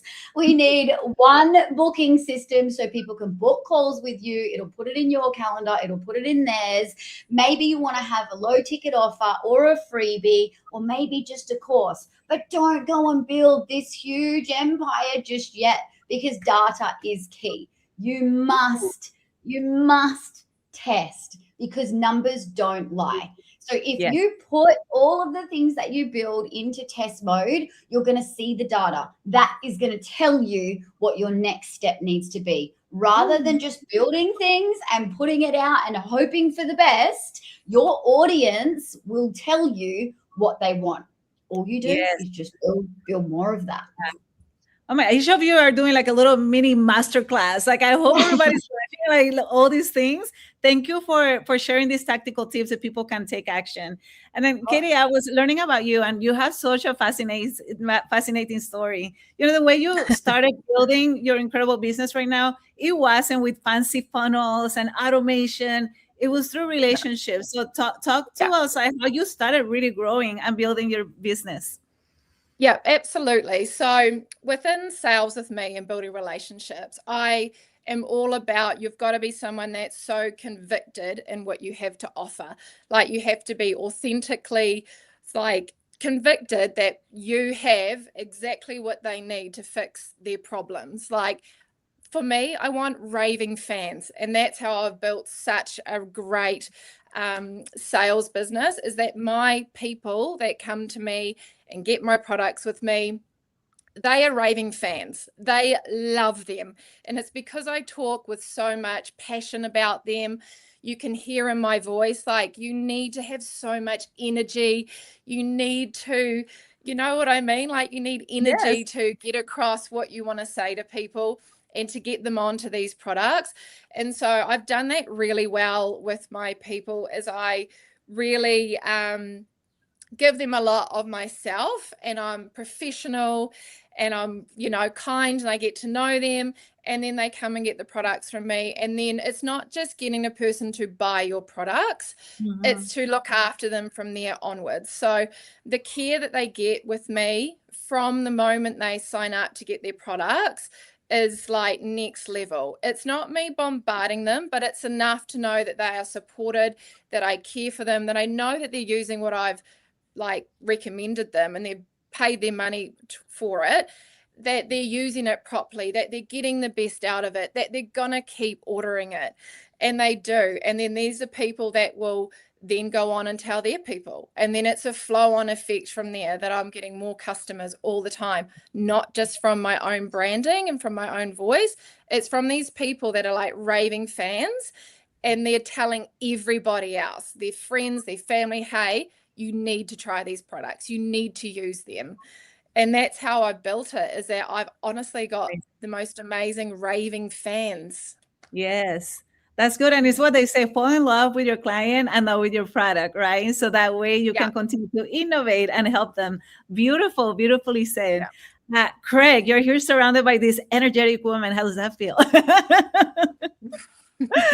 I just want to acknowledge different cultures here, cross-threading and talking about the term direct sales. And I want to also mention the energy levels. So us Australians and potentially Kiwis too, we value relationships. We're very rapport based.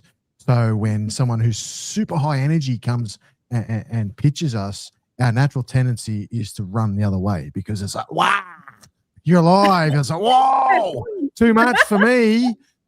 So the morals of the story is, and simplicity of automation of systems and different coaching sort of styles, is balance your energy.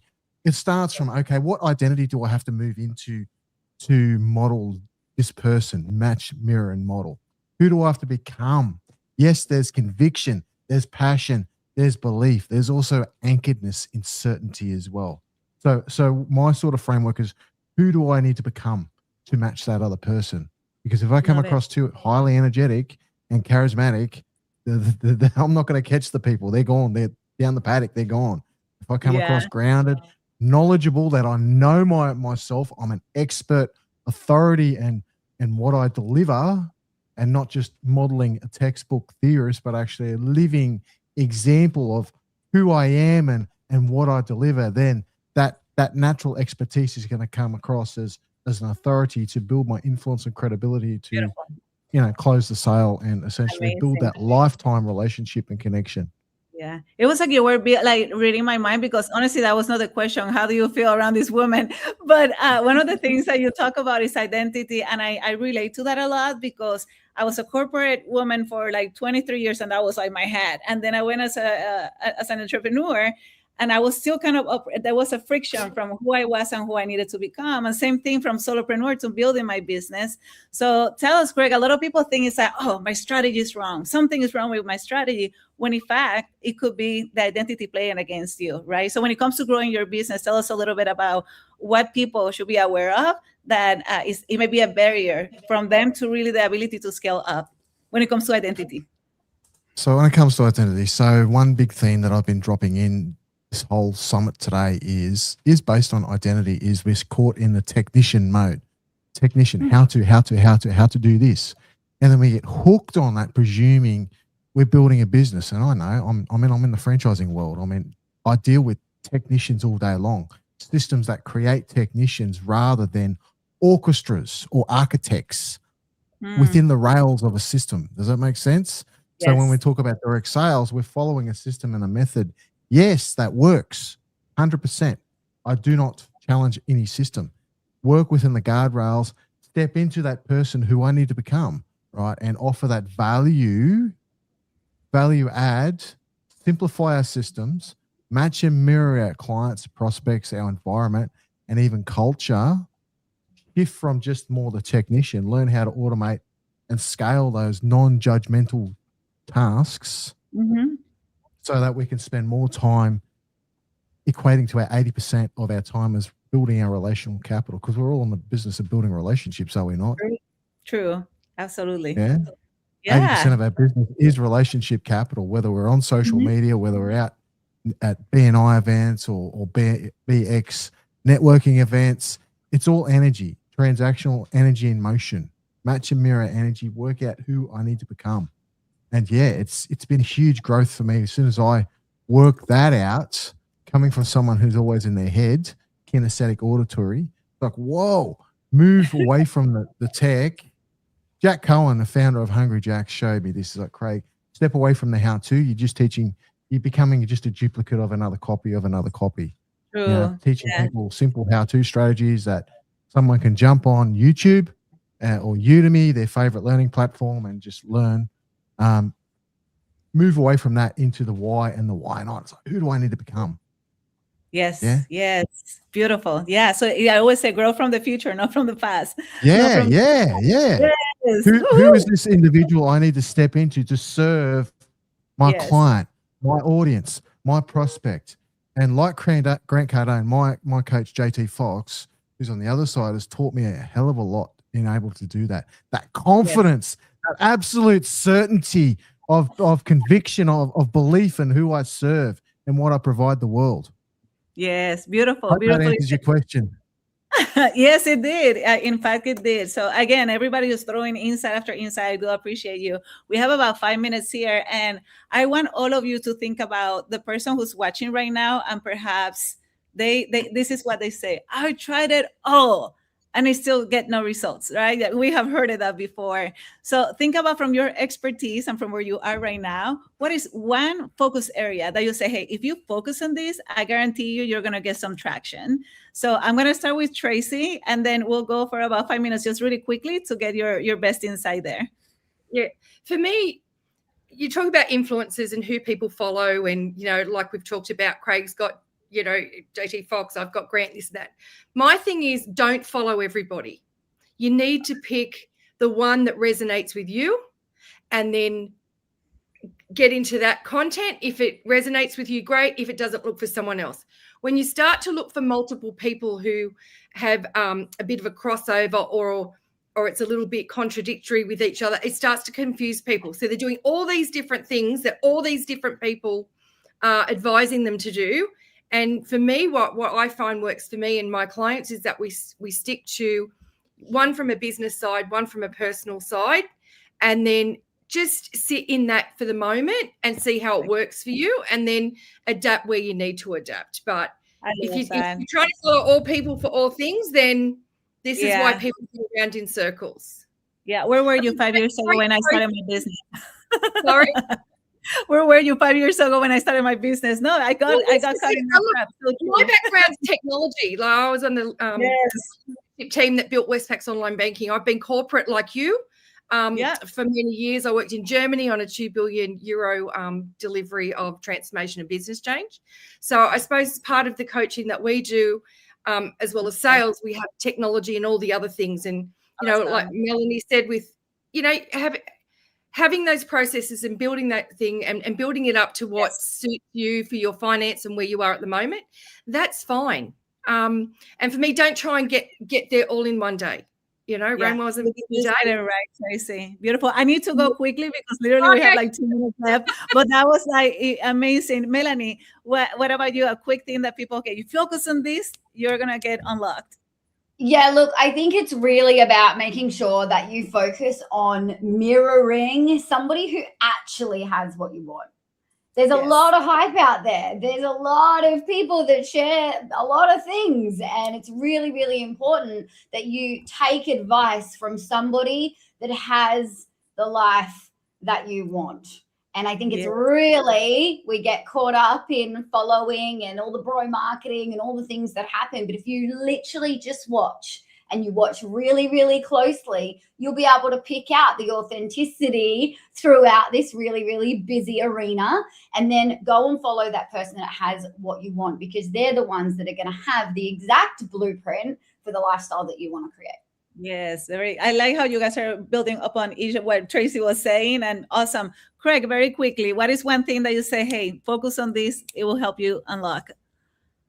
Focus on your weakness and go find a coach who really challenges and tests you on that weakness alone. That gets underneath you. You may not like them, you may not respect them, but that's not the part of the process. It's about overcoming that barrier to get you to that next level. Yes. And Katie? Yeah, honestly, I love all of these. And when I think about it, it has to be authenticity to who you are. Like what Melanie said, find someone that you really like and really study what they are and what they do, but you have to be authentic to who you are. It doesn't have to be fancy. Coming from me, I don't even have 1,000 followers on Instagram. You don't have to have a massive following to do it all. You just have to be so grounded in who you are and what you want to put out there and who you are in this business. And once you get that and you start getting results, then the belief will rocket, and you just got to keep showing up and you've got to keep trying. Beautiful. I have enjoyed this panel so much, and I wish I had even more time because I can relate to what each of you is saying. Thank you, Melanie, Craig, Katie, and Tracy. And make sure everybody follows them and continue to grow with them. And thank you. I'm learning a lot. So amazing. Thank you for the energy and your insights and for being real and authentic. Thank you. And with that, we're going to go into a little commercial before the next panel.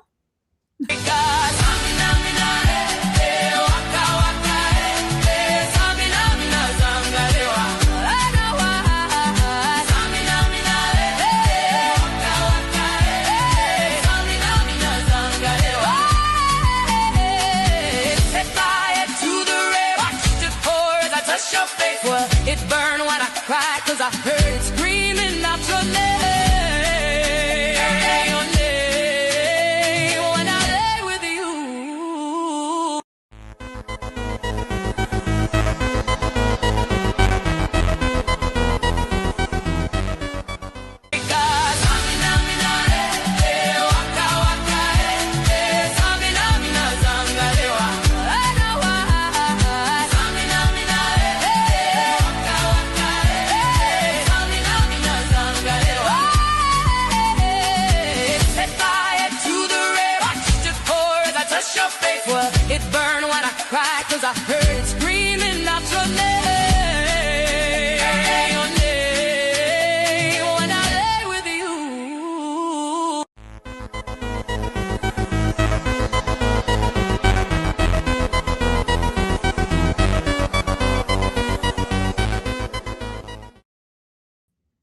Hey.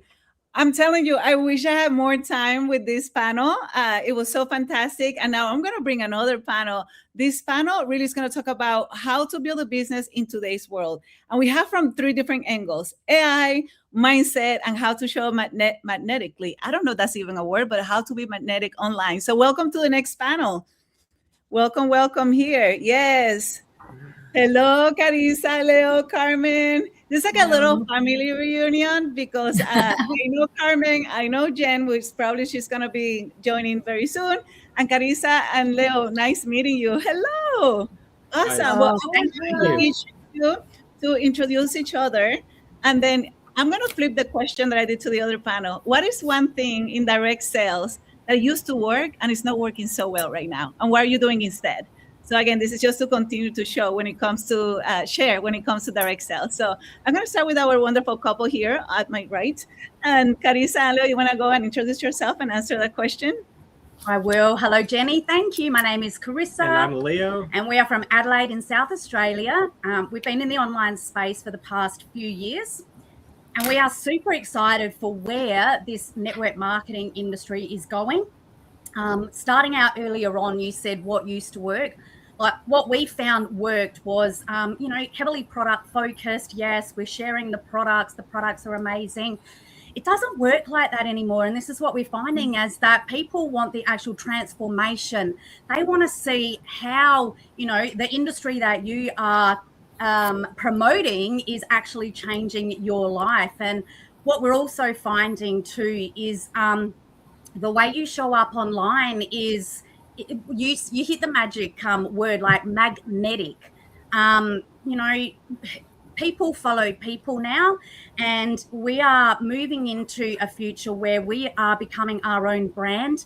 We're no longer just promoting a specific company. Like those days are gone, and this is what we are finding is the most exciting thing that is happening right now. And this is what we are doing within our own team. We are creating leaders, and it's all about that identity, and that one word has been going through every speaker today, and it is super exciting, and that's what I love, and that's what we're all about. And definitely, I think Craig mentioned it earlier, it's building relationships, and the trust level has to increase because it's at a point right now, it's such a low trust economy in the whole space. But what I love about this industry is it teaches you how to grow. And I'll just leave it there. Yeah, no, wonderful. I'm going to pass to my very good friend. So good seeing you, Jen. Again, you can people do a little bit of an introduction and what used to work that is not working so well and what is working now. Absolutely. I'm Jen Conkey. I'm over in West Palm Beach, so I don't have the cool accents that everybody's had today. I can't wait to hang out with all of my Aussie friends and develop one. So one of the things that's I believe, and what Chris and Leo just said, we're in a trust recession.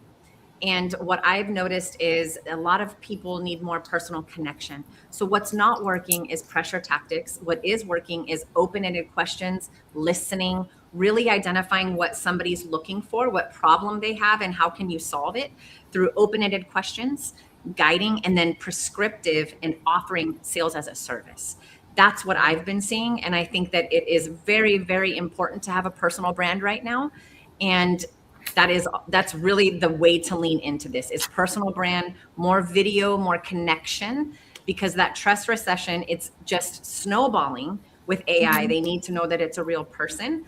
And I am not anti-AI at all. I'm very much about how can we implement while still keeping that human connection side. And there's ways to systemize and there's ways to connect. And once you make that connection, it has to be about listening, really listening to the problem and helping them solve it. And they feel that. Yeah, I love the listening piece because I had one of my clients, well, potential clients. I'm just manifesting to be a client soon. But like they were talking about, I want the strategy. I said, okay, let's go back. Like talk about what didn't work last time. Let's go through those things. But that whole listening unlocks so much. Thank you, Jen. Talking about AI, we have another family reunion here with Carmen. Can you please introduce yourself? The same thing, like what is not working so well anymore? Yeah, no, I totally agree with this trust recession that we're in. Personal relationship is really, really important. And what's interesting, you mentioned the AI, right? People are, in a sense, developing a relationship with AI, which is a little scary, but it is happening. And then we have to watch ourselves on that. And that's why with the direct sales and everything, we're able to build that relationship with each other. And authenticity is really important too. We find that, right, with the trust, are we authentic? What's actually happening with each other? Connections with people. So I'm finding a lot of disconnect, but so we need to connect a little more with that. So it's an interesting time for sure on this. Yes. Well, welcome to this panel. I'm going to start with Carissa and Leo. Is it Leo or Leo? I'm totally reading it in Spanish. My parents are Portuguese, so it's Leonel. Okay, Leonel. Okay. when I came to Australia, they like to shorten everything, so all of a sudden it's Leo because Leonel is too long. All right. Well, Carissa and Leo, you teach about how to be magnetic online. What is one thing that you think are keeping people invisible, right? They just are trying the wrong thing. Yeah, look, do you know what I'm noticing a lot with AI is that there's so much copy and paste coming out of AI that it looks very robotic and I can pick it a mile away. So I'm not against AI. I love AI. It serves its purpose, but you have to be authentic. And I think what's happening too is that people are, you both said it, relationships, people want to see the real you. They want to see the journey, and I'm all about storytelling and showing up as your true self. I mean, I'm seeing so many stories out there that I've just made X amount of dollars and I'm earning every single week. Well, I know you're not because, it doesn't work like that. And that people pick up on that. It's about energy. And it is. You want to show up as your authentic self, and it's the journey. People look at us now and great, you're successful, but we didn't start here. We started at the very beginning with everybody else, but I showed that journey. I was transparent, or we were transparent enough to show everybody with the little steps that we took to get here. And that's what you want to do online, is take your viewers through that journey, because they can relate to that and they will see themselves in some part of your journey. And if you can do it, there's something that you will do that they will say, I can do that too. So be relatable, please be relatable, and be honest. Be honest. Yeah, definitely. And you're attracting the person that you were like 6 months ago or a year ago. As you go through this journey, you start to develop. The best thing you could probably do is get yourself a mentor. If you don't have one that is in your space, find somebody that's going to help you with your mindset, because mindset is the most crucial part of everything. And then it'll teach you how to be consistent. Our mentor has taught us how to dream. So I think Natasha was talking about that. We have a dream list. Write down your dreams, whatever you want. Put it on there. Populate it every day. I'm not as good as that, but I have a dream list. So I still need to add to it. But, show yourself imperfectly as you are, warts and all. Everyone wants to see who you are as you grow through the journey that is this industry. Yeah. Amazing. What they say, 80% of success is mindset, right? The rest is perhaps a strategy. So talking about mindset, we're talking about a mindset expert here, Jen. What do you think? I just see people that they keep self-sabotaging themselves. I don't think they even realize that. Can you tell us a little bit about that? And also, how can you prevent it? Not you, but people prevent self-sabotage. Hey, I actually fall into the category with everybody because we're human. And what happens is as we grow, as we evolve, and every threshold that we hit, once we break through them, it's all of a sudden all these feelings come back of, I don't know if I'm worthy of this. And it really comes down to, Jenny, Tony Robbins is my mentor also. And it comes down to those two fears. And the two fears are, I'm not good enough, and I'm not going to be loved because I'm not good enough. And what happens is, as soon as we get through that threshold and we break through, we figured something out. And now all of this goodness is coming to us. We start to second guess, do I deserve this? Am I worthy of this?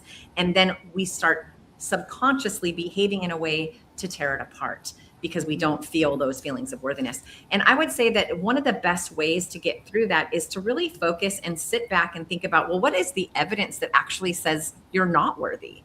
And if you ask that question, you're going to find that there is no evidence that says you're not worthy. You were born worthy. And we've got to sit with that. And one of the things that I always try to tell my clients and anybody that I'm caring about that is on a journey, my peers, anybody that I can talk to, whenever they have broken through a revenue threshold or a phase of their business that they finally figured out, or something that was a challenge and now they've broken through the other side, that is the evidence right there that you are worthy, because you saw a challenge, you didn't run from it, you actually leaned into it. You thought and asked yourself all the different ways, can I solve this? Because the way you ask questions matters. So if you're asking the question of how can I figure this out? Who can I learn it from? When can I do that? And what will happen if I do, versus why is this happening, or why?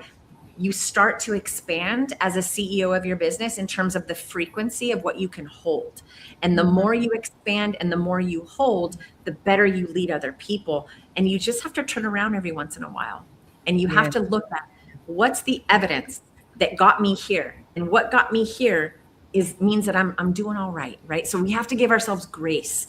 And I like to call it a CEO day, where you have think time and just getting quiet in your body, centering to the point where you're so quiet you can hear your heartbeat, and you start hearing thoughts, and you can release those thoughts if they are negative, and you can embrace, no, that's actually not true. This is true. So the truth is, because it's all a hallucination anyways, right? We are accepting, and when we get okay with the fact that actually we're doing okay, we have to make time to do that. That's my secret. Yeah, I love that. And it's true. I remember we talk about Tony Robbins. We both were coached by Tony Robbins, that the answers sometimes are inside of you, but you have to let them, that you have to allow them to surface, and you don't do it if you don't have that think time. That's amazing. Yes. And honestly, I'm going to go now to Carmen, because Carmen, that was a very Spaniard, Carmen. But like I see sometimes, building way too many relationships with AI. Like the other day, I had this heated argument with Claude, to the point that Claude told me, you need to chill. Like he said, take some time off and come back. I'm like, so when it comes to direct selling, right, and building relationships and that trust, what are some of the good things of AI, and the things that, like, guys, don't do this when it comes to AI? You're the AI expert here. So how can we leverage it, and what is like a mistake that we should avoid from being there? Yeah, so a lot of people are so dependent on AI, right? We need to remind ourselves that AI is kind of our assistant to help us, guide us a little bit, but it's not the answer. They don't have the answers to everything, right? But we sometimes mistake that, and we believe everything they say, and it does hallucinate sometimes. So part of AI is an assistant, and then build communities too. That's really important, right? Through your communities, you get trust, build relationship, you can learn from each other, a lot of that. And then AI is just, there's so much out there, right? Like there's so much noise. What do we do? It's supposed to facilitate and make life easier for us. But I don't know, sometimes I find myself with more work, and like you, Jenny, AI will say, it's time to take a break, right?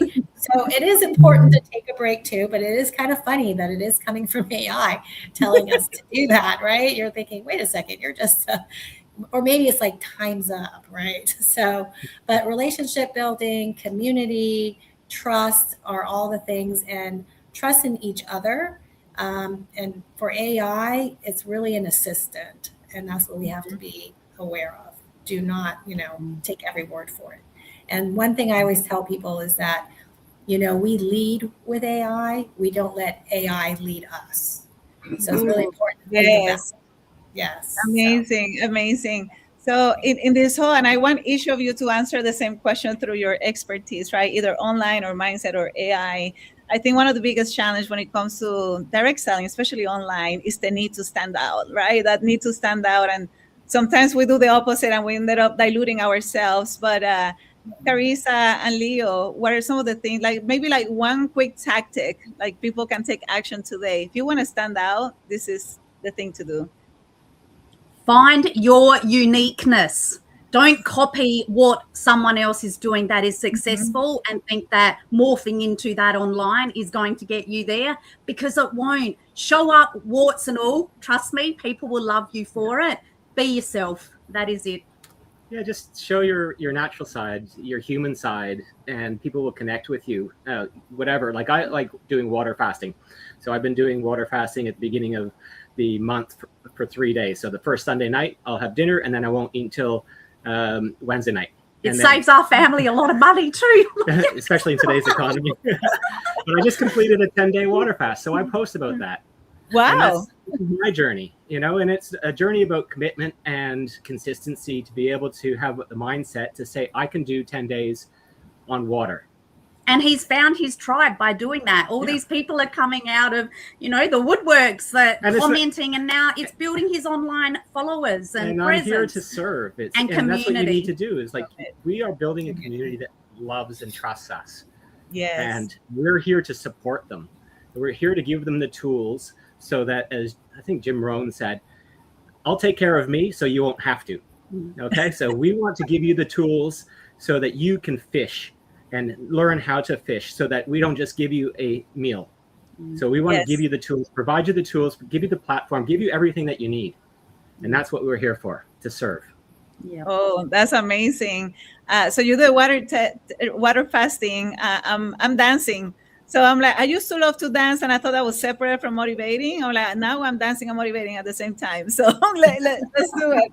I'm combining also and building the community.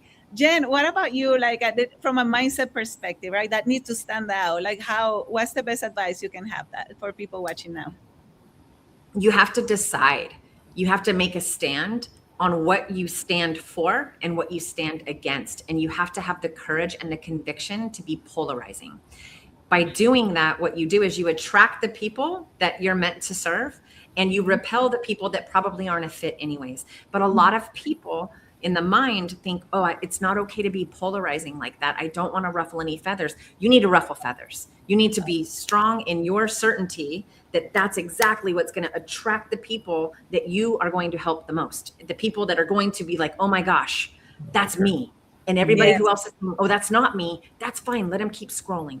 But my biggest thing is please, please, please have the strength, the courage, and the conviction to decide what you stand for, what you stand against. Figure that out for your message. When your mess becomes your mission and you figure out, this is what I stand for, this is what I'm going to help with, and stay in that lane. Don't deviate, and it's okay. Yes. Oh gosh, yes, you guys are giving me goosebumps here as I'm like listening to all of this. Carmen, how can you intentionally use AI to help you stand out? Well, that's what we would ask AI, right? We will say, hey, AI, how will we stand out? And they'll tell you. But basically with AI, so what I've been telling, because there's a fear of AI is going to take over our jobs and everything. It's more like we are in the fourth industrial revolution. So just remember the times when computer came and horse and cart in the car. We need to embrace this new technology and again, not depend on it so much, but we need to learn it and use it as our assistant, because if we don't, you would become somehow obsolete in one way or another. And AI is just so useful too. I mean, helps you plan your schedule. Like you can put in all your, everything you need to do today, and it'll organize it for you.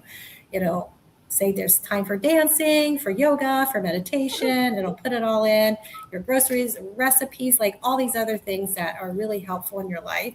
So let's not be afraid of it. We can embrace it as long as you use it correctly and not depend on it. So that's how I would advise on AI. That's so good.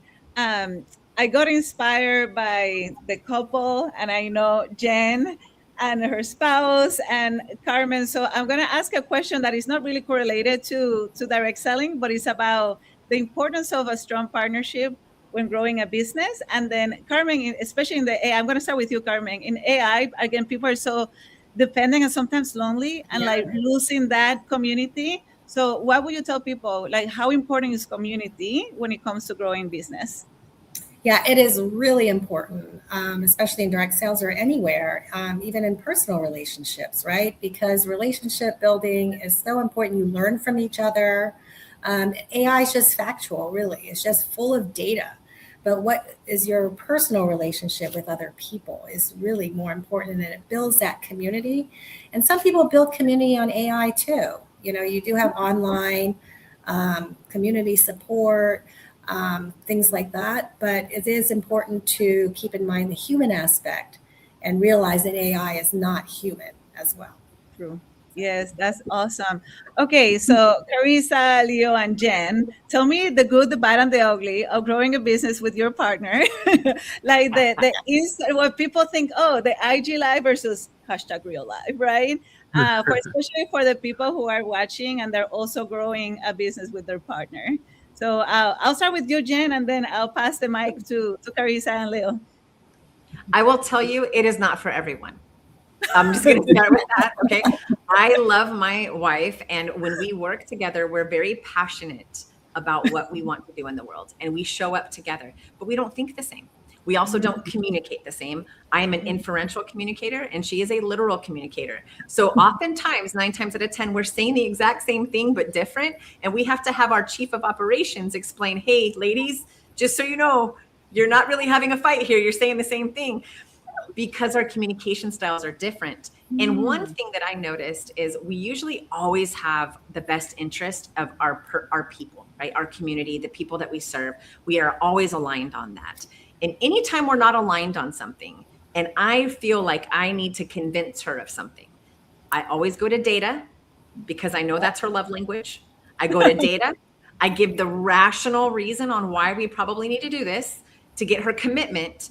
And I always end if I'm bumping up again, because it's hard to convince my wife to do things. She's laughing right now. I can hear her laughing. It's hard to convince her to do things.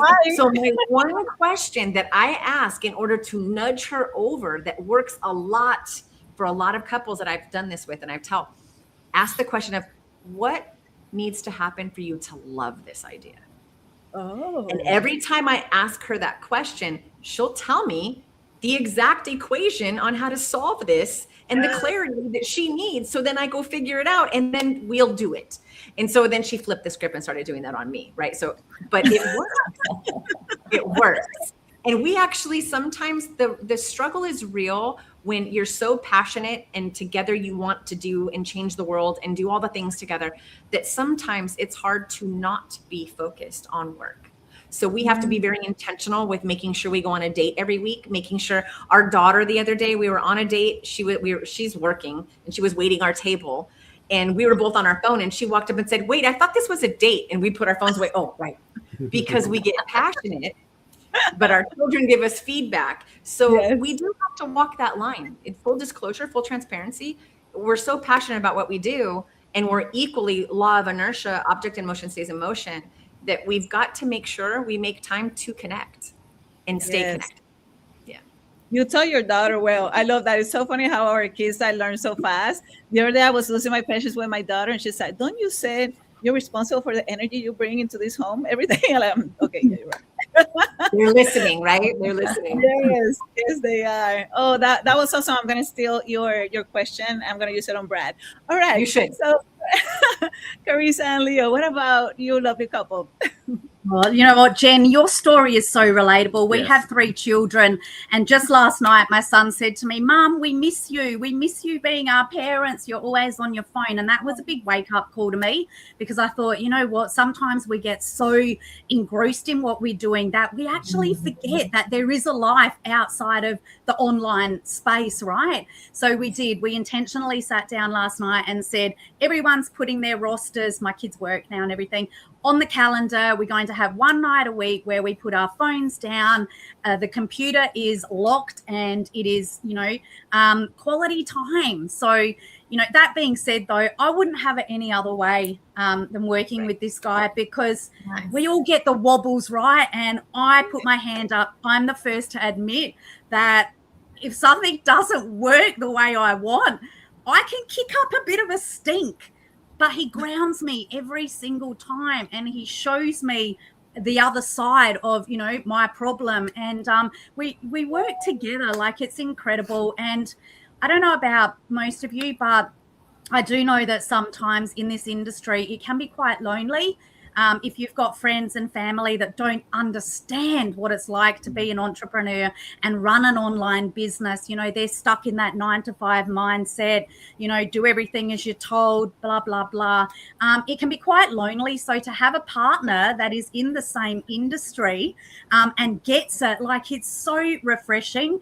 And I've got some of my teamies, you know, we're on speed dial in my messenger chat and we chat every day. I haven't met them face to face yet, but they're my best friends. They feel like family. So I just think you have to find your people like in your network and stay close to them and support through, because it makes a huge difference. It really does.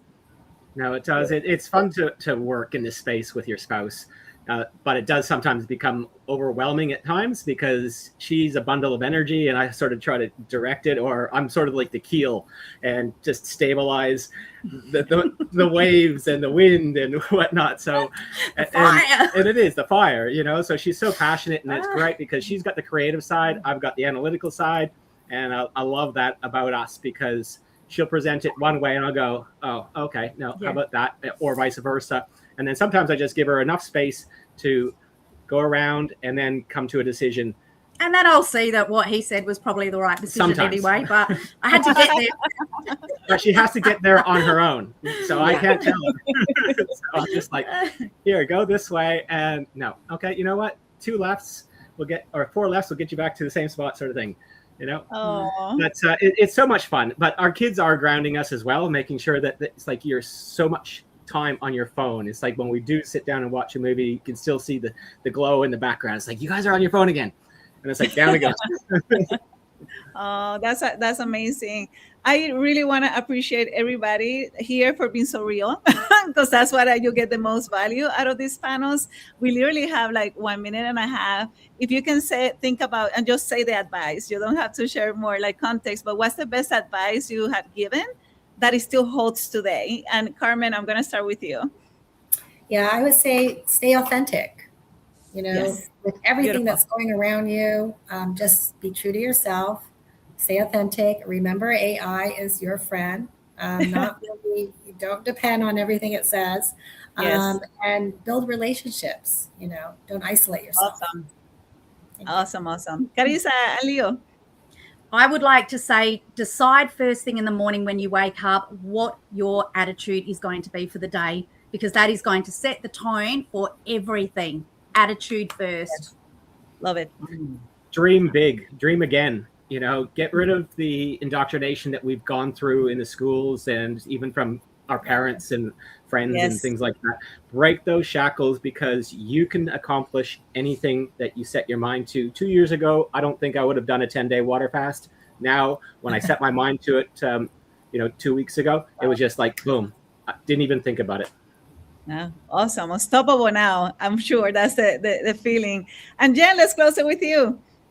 Yeah, the most important thing is what gets monitored and measured gets moved. So make sure you're watching your numbers and you're monitoring the results that you're getting so that you can adjust. Do data. Amazing. Data matters. Yes. Well, thank you, Carissa, Leo, Carmen, Jen. It's like a little family reunion here. I do appreciate your time, your honesty, your insights.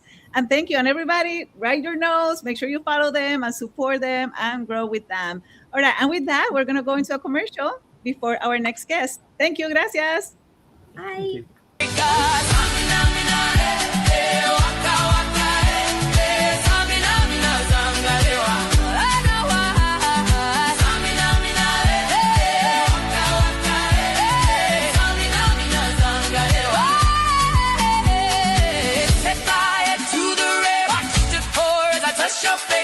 It burned when I cried, 'cause I heard it screaming out your name, your name, when I lay with you.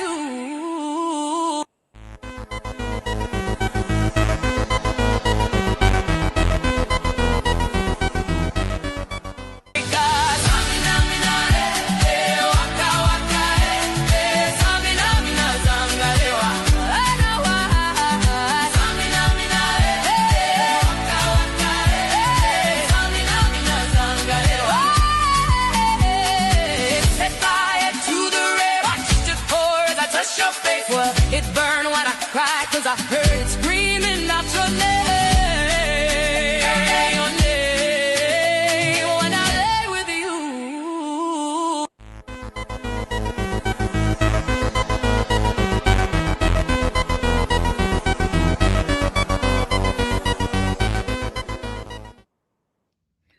hello, hello. I love that song. It just makes me move. Like, I don't even know what she says, but it's amazing. Anyway, I hope everybody's having a fantastic time. I'm learning so much. And it is my pleasure to introduce you to Megan Charis. And this is one of the guests that I've been really looking forward to hearing from you because your story is fascinating.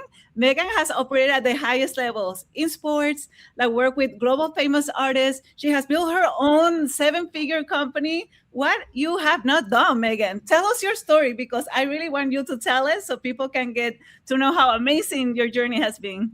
Thank you so much. Thank you so much for the amazing introduction. And I'm trying to go through all of the different ways that I can just love life to the fullest and network with beautiful women like yourself and really love diving deep into the health and wellness industry. That's probably the main vertical that I sit and play in.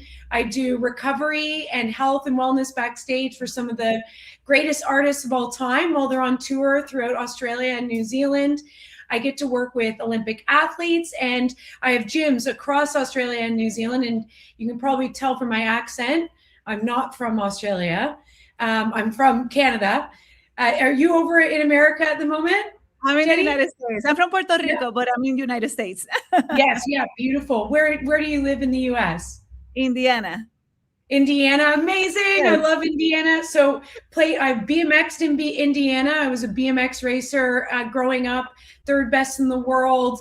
And I think that's where I got, the tenacity to go for some of these courageous things that I've just been talking about, working with some of the world's best, because at a young age, I realized that, you need to show grit, you need to show up, even in a very male-dominated sport at that time of BMX racing.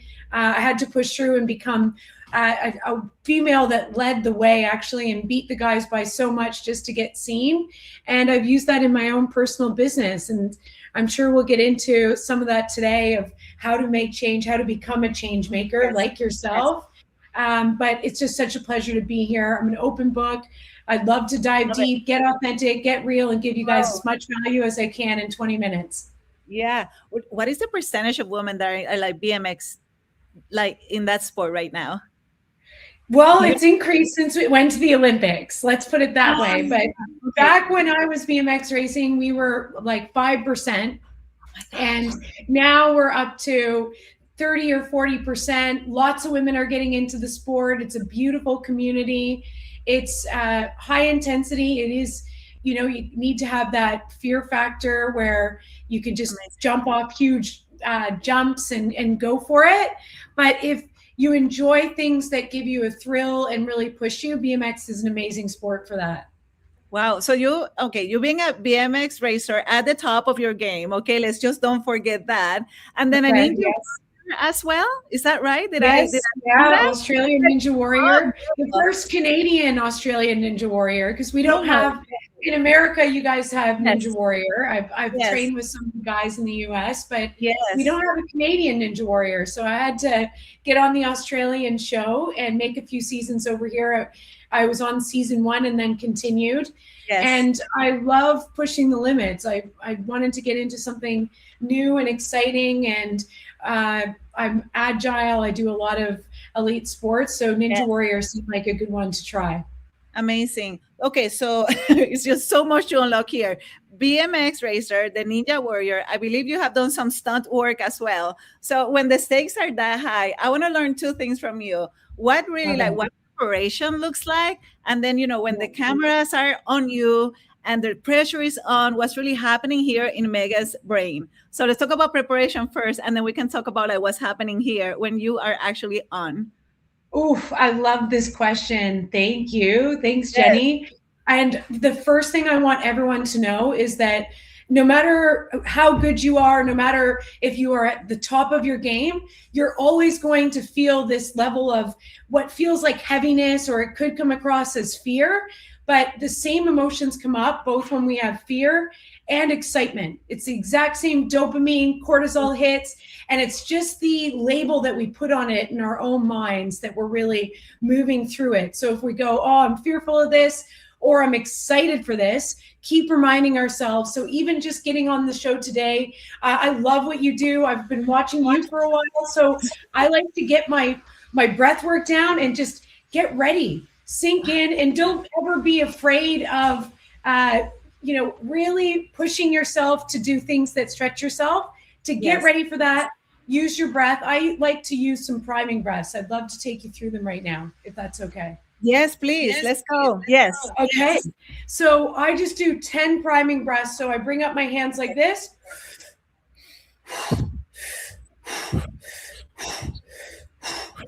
5 more. And relax. And right away, you'll just notice that you're in the room. You've got yourself more grounded, and you now are more clear and focused to really get ready for whatever you're setting your intention to do. So whenever I'm doing something like at the gate for a BMX race, at the start of Australian Ninja Warrior, or if I'm about to assist Kylie Minogue backstage before she goes on in front of 120,000 screaming fans, I like to get myself in a state, a physiological state that allows me to be calm and control. And we can do that by controlling our breath. The easiest thing is our breath. And then the next thing I do is somewhat what I was saying to you, is reminding myself of this. I'm excited for the opportunity. And the 2 most powerful words in the human language, I am ready. I am got this. I know I deserve this. I am the one who is meant to be helping this person. I'm the one who's meant to get on this stage. Whatever you are doing, take your breath, say your I ams, give yourself that high five in the mirror that you need. And that's your morning routine as well. I've just unpacked my morning routine. And then get your intentions down. Like, what are you doing? As you know, and you just had a guest mention it as one of their main takeaways, set yourself up for your day. Mm-hmm. Ensure that you focus on you. And I know that you do this so well, and all of your Instagram clips are this, is that you're not getting distracted by what everyone else is doing. You've got a clear focus on what you're doing that day, your 3 intentions. And once you set them, you let them go. You go on with your day, and it's what you're thinking about, you start looking for, and you start creating, and those opportunities start to really get drawn in without you even noticing. All of a sudden you're it's like it starts small, but then you're in a whirlwind of working with your dream clients, your dream connections. And that's where it all starts. That is so awesome. I want you to double click on focus, because I can imagine you be, on like as a BMX rider, or like the obstacles as a ninja warrior, or even as a stunt woman. You could like focus on other things that could go wrong, right? But like what is going here, right, in your brain when you're on, and the stakes are high, and on top of that, all of these have like cameras on, or many of these things, right? So it's like right there, you are. We're not going to edit this. So tell us a little bit about your focus. I love it. Focus is, again, probably one of the biggest things that I need to perform, to do what I need to do for the best artists in the world, the best Olympic athletes in the world. And what I'm assisting them with is their focus. Yes. So I need to be focused on what I'm doing, and then I'm assisting them. I work with one of our Australian Olympic 400-meter sprinters named Ellie Beer. She's young, she's amazing, and I've got my fingers crossed in LA. She's going on to win a medal, and we've gone through the breath work with her. We train around her hormones and around her everything that she's going, her cycles. Like, this woman is switched on. We're giving her the best of the best. The main thing that we work on with her is her confidence and her focus. Her focus before the race, and her confidence in that moment as well. Focus and confidence are really closely connected. The reason that we get unfocused is because we start to think about what could happen. Think about, I'm not good enough. Why am I here? So in order to get focused, we need to get really clear about you're that warm up. You're deserving to be there. You are ready. That's going to help you get into that zone and get into the focus. The easiest thing for anybody to get focused is your breath. So it's taking a nice deep breath in, shoulders back and down, and sinking into that moment. Mm. You're here. This is the space that you're meant to be in. Nothing else matters right now but this moment. And now you're ready. So the thing about focus is really getting rid of distractions. And distractions are the things that come up in your mind and usually have to do with fear of failure and fear of what other people think. And that's that confidence, that courage, and just being connected to your own source, your own power source, to know that you're ready to step up and really dig in, and you're meant to be in that place at that time. Oh my God, Megan, I'm gonna like grab this recording. I'm gonna play it to my daughter because she's a competitive dancer, and I can see how all of this can help her. And what I love, yes, and thank you for sharing these things. So it's the practical things that we can do right now. Totally. You talked about the state, right? And you have to be a peak state in some of these high stakes situations. If it was so simple, why do you think people are not doing it? Like not everybody's operating a peak state. What do you think is the reason? And how come you talk about the breath, and maybe you talk about the breath, but what is one thing that they can do to like get back to that peak state, even in business? Yeah, peak state is, it's the Tony Robbins main teaching. Peak state is the thing that also Dr. Joe Dispenza talks about a lot as well. These are some of the greatest mindset workers of our time right now. And they all go into how do we ensure that we're at peak state. And I'm just going to drop in quickly, and you don't need to go into this detail with your daughter, but for those that understand our peak state, they know that we go into a U-shaped hypothesis, just like this. And our U is that we get super excited before we do something that we love, we care about, but that our state can become overwhelmed, and that's when performance drops off. So we want to get our state to the perfect peak state where we're at the top of that U and we're not dropping our performance down, because that's when we start to see, at the Olympics, you can tell when the peak state goes too high because their performance starts to alter, and it could be that they're tired and their mindset is not there anymore. It's just an easy one to show athletes, but we can see peak state drop in the entertainment industry as well, in certain songs, or recently Justin Bieber's performance at Coachella, for example, when you see him in his last song, really giving it, that's him in his peak state, where he kind of took us on a journey. It was a bit slower. You saw his past music, things that he did. It's the most talked about performance at Coachella right now because he used YouTube and it was and everything. But at the end, the fireworks are going off. He's singing his favorite song and he's just in flow state. He's just in his perfect peak state because he's not feeling over anxious. He's not having to think too much. And to get into peak state, we need to, use breath, use our physiology is the next thing. So it's how we're sitting, how we're standing. And peak state, the easiest way, again, just practical tools, does not come from anybody who's going to be getting into work like this or showing up for this podcast going like this. Hi, Jenny. I'm okay. That right away, shoulders back and down, open our chest space, open our heart space, allow everything to come in. That's showing our confidence. It's showing our control, our composure. Peak state comes from our physiology, the way that we walk onto the tennis court or walk onto the stage. That's emulating our peak state right there. And then we need to control ourselves through our breath and our self-talk. That's where you get into your peak state. And what I would love to add, just an icing on the cake. Please keep it coming. Thank you. Is peak state is actually, for me, and there's amazing books on this, like the Superhuman Flow State. It's flow state. It's where you're no longer thinking about what you're doing. You're in complete flow. You're relaxed, you're calm, but you are doing it like magic. And everyone around you is going, how are they doing this so seamlessly? Brad Pitt in the new F1 movie, we actually look after, for the first time, we looked after the F1 over in Melbourne just now in Australia. I was back in the pits and working with the Porsche and Ferrari team. And those F1 drivers need to be in peak state. Like this slightest twist or turn, is so important, and they have to be in full focus every second they're on that track. So getting into peak state before they go in and staying in peak state is critical. And you see that in the new F1 movie with Brad Pitt in his final lap. It's almost like he's blacked out. They're like, what's he doing? He's just in this beautiful flow state. He just flies through the track. No one can touch him.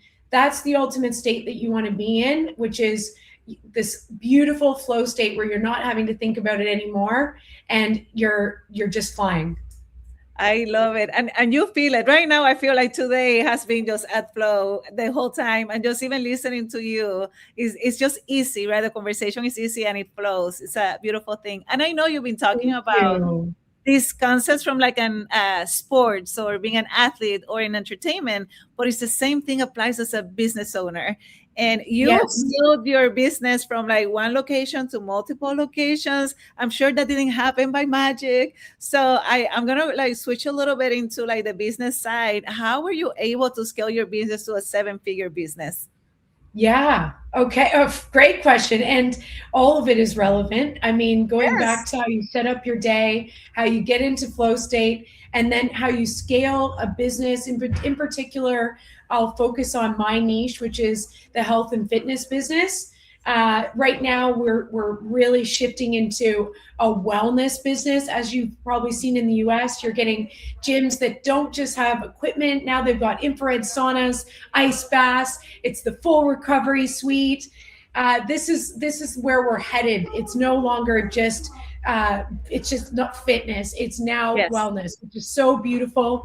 And how we scaled was, I mean, I'm going to drop into 3 C's that I'd love everybody to write down today. This is my biggest takeaway to scale a 7-figure business is first, you need courage to take the first step, to do things that other people aren't doing. In our case, I mean, we took things from Canada and North America and brought them to Australia.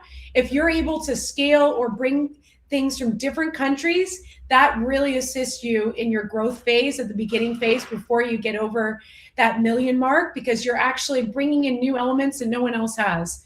And that's a easy one. Have the courage to think outside the box, outside the mold.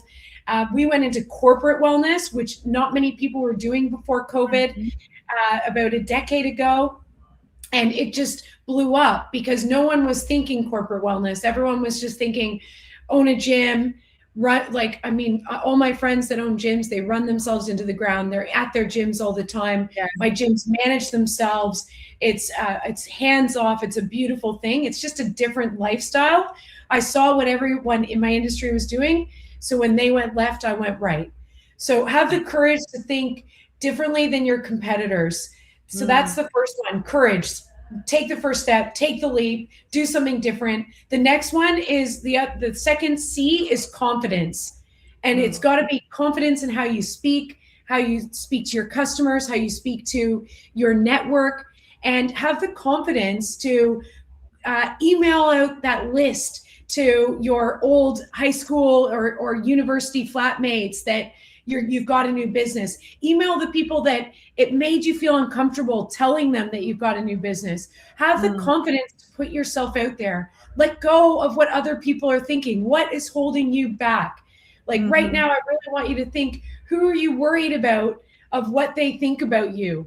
And do you want to be thinking about that on your deathbed, that you didn't go and take that chance, that you didn't go and take that first step because you care too much about what your brother, what your mom and dad, it's usually people closest to us, what your best friend thinks? Go and do it, do the thing, and keep putting yourself out there. Confidence is failing and getting back up. So that's how we build confidence. We're failing, we're getting back up. We don't stop. And and you might have heard this expression, like 3 feet from gold. Right before, when everyone else gives up, that's when you need to keep pushing. And that's when you're actually going to make it through. A lot of entrepreneurs go, no, this is done. I can't do it. I've tried everything. That's when you need to dig your heels in, push, look at the different opportunities. And there's opportunities in everything. There's so many great examples of that. And with the confidence, I'll just do a quick practical way to push yourself in that. It's Mel Robbins' 5-second rule.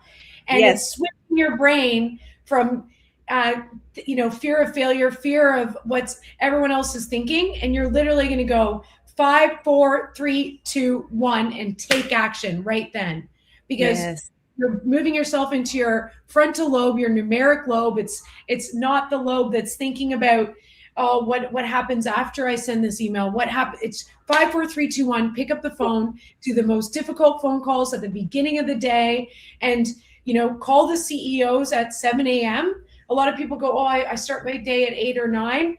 Everyone who you need to talk to that's going to help your business go to the 7-figure mark has meetings starting at 8 a.m. They're not going to be available. So make the difficult calls early in the morning and start networking in the way that you're super focused and have the confidence to do. 5, 4, 3, 2, 1, send the email. Use it day in, day out. Push yourself out of bed 10 minutes early using it. It's also how to help break depression, break anxiety. It's really all about what's up here. And yeah, love that. It's your mindset. Thank you. The comments there. You need to get really confident in what you're doing. And then the last one, and the reason that we are able to scale now to 7 gyms across 2 countries, is our network. And it's the 3rd C, which is connection. Your connections and your network are going to be the reason that you become the entrepreneur, the 7-figure business owner. You don't get there without having a beautiful surrounding, usually of amazing people that have also built 7-figure businesses. So look at the 5 people you're spending the most time with. If they're not emulating to where you want to be, then you need to start looking at who you can be learning from. A lot of people say, and you're a great example, Jenny, they can go on and watch you on Instagram in the morning, and you don't need to be their friend, but they're learning from you every morning, every post that they're getting a great mindset tip from you. It's like you're becoming one of the people they're hanging around. You don't actually need to hang around the person. You're just starting to really emulate that person, think in the way that you think, and that's what's really broadening their horizon. So you can also be careful of the 5 people you spend the most time with. And when it comes to network, I'll just give you my last tip. I know we're running out of time here, is that in the first 10 minutes of meeting someone, that's when you look at what you can compliment them with. So I absolutely love your pink shirt today. You look glowing. Your hair looks great. It matches your lipstick. You look amazing. But you just pick one thing. You don't have to go overboard like that. But I want to tell you all about it. That's just me being authentic. And you send them a message after 10 minutes of meeting them. A lot of people forget to send the message. Send the message after 10 minutes. It was great meeting you. Loved your shoes today. And if you ever need any help in real estate, let me know. I'm your girl. And that's it. That's how you build your network. It's not by being pushy, salesy. It's by becoming a friend and somebody that they go, you know what, that person's pretty cool. I think I might want to spend more time with them. So 3 C's, courage, confidence, connection, and you'll build that. Got it. I'm glad you brought Mel Robbins, because as you were saying the 5-second rule, I was thinking of the let them theory as well. Let them is my favorite. Let them and let what will me. people say then? Let them. They're going to say whatever let them.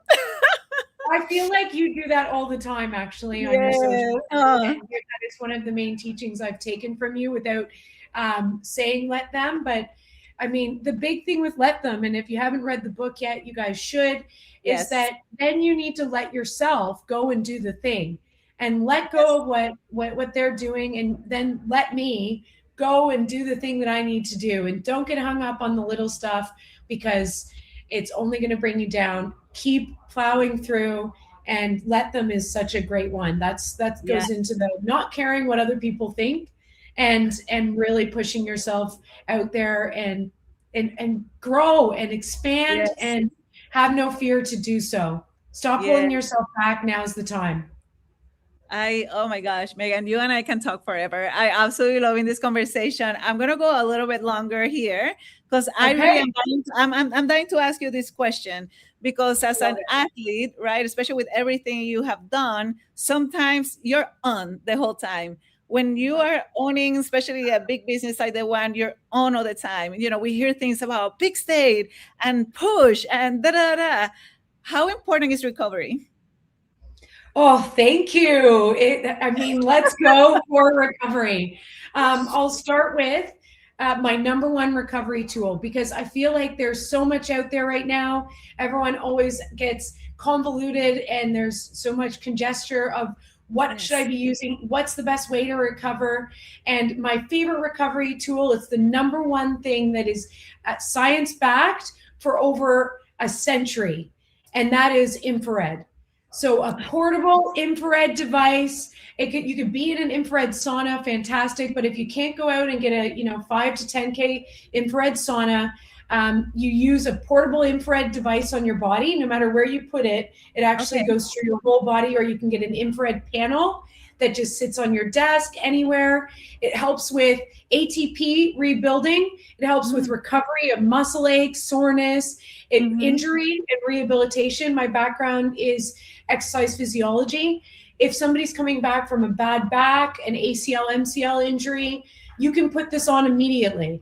And the recovery is 10x compared to anything else that is out there. So recovery is the most important thing I work with my clients in the entertainment industry. I think that we just don't know how much these singers and performers push themselves day in, day out. They're doing back-to-back concerts until 2 a.m. and then flying and then getting up and doing it all over again.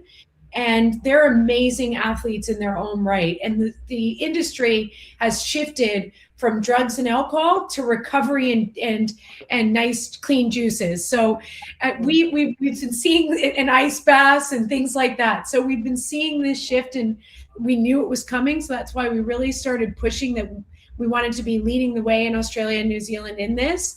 And they travel, all of my clients travel. We've got Iron Maiden coming out, the old rock band. We've probably been together since as long as you and I have been born. So that's putting into perspective. These guys are over 70. All of them travel with an infrared sauna, infrared pack, now. So they'll just wear it on the plane, wear it while they're recovering. And it is just the easiest way for them to get back up and do it again the next day. So recovery is so pertinent. And that's my biggest tip for recovery. That's beautiful. And it's not something that you wait until like you have the muscle ache and you feel fatigue or anything. What I'm hearing from you is that you do it proactively. Is this like a daily thing, or like for a business owner, let's say, for example, how can they like own that recovery and don't wait until it's too late because they're in burnout? Yeah, beautiful. This helps with regulating their nervous system as well, which ultimately we work with people in corporate. So burnout is the number one topic. And now we call it performance regulation. And it's using breath, it's using massage, but it's using infrared. And you use it once a day for 10 minutes a day on any area that's sore, or just any, like, I'm going to be honest, about 90% of people have some area that's sore. So it's easy for me. But if you're not sore anywhere, you're just putting it on you. And it's for healthy aging. It's for ensuring that you stay level, grounded, and feeling great throughout the day as a business owner. And the other great thing is we work with a lot of truck drivers, a lot of people, sales agents that are on the road all the time. This is so easy. You just put it on. You're driving in your car. It's easy to use the whole time you're there. So there's really no excuse to be recovering when you're in your own business with a portable infrared. And yes, it's not just for injury or recovery. It's for daily use, healthy aging, and ensuring that you don't hit burnout. So it's for performance regulation. Oh, you're on mute. 1 second. I love what you're saying, but I can't hear you. There you go. No, I actually say I'm loving what you're saying, and I'm so with the infrared. So thank you, Megan. We need to wrap it up, even though I want to talk to you for hours. But what you have taught us, everything from your sports and working with like top performer athletes and in the names in the entertainment industry and just even in wellness, things that apply to everybody. I truly appreciate your wisdom. I don't know if you have been looking at the messages, but everybody's like, thank you, this is so inspiring, motivating. So thank you, Megan. Please follow Megan, she's incredible. I'm honored to have had this conversation with you. So thank you. Lovely. Oh, I'm grabbing a pic. It's such an honor to be here with you. Yes, let's do it. Thank you. I've been watching you for ages. Keep soaring, lovely. I'm sure I'll message you like I do 10 minutes later, complimenting you on this great interview. But I'm glad you got some great insight. I might send you the infrared that would also be great for your daughter, by the way, if she's dancing. Recovery is critical. Remember your 3 C's, and thank you for having me, love. Have an amazing rest of your day and awesome interviews thus far. Thank you, Megan. Bye. And with that, we're going to go into a quick commercial before we keep going. Let's go. Bye, Megan. Thank you.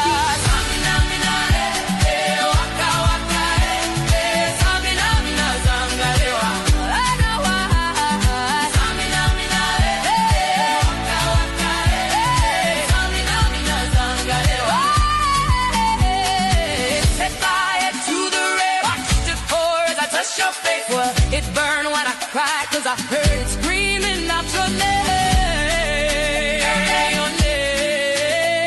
when I lay with you.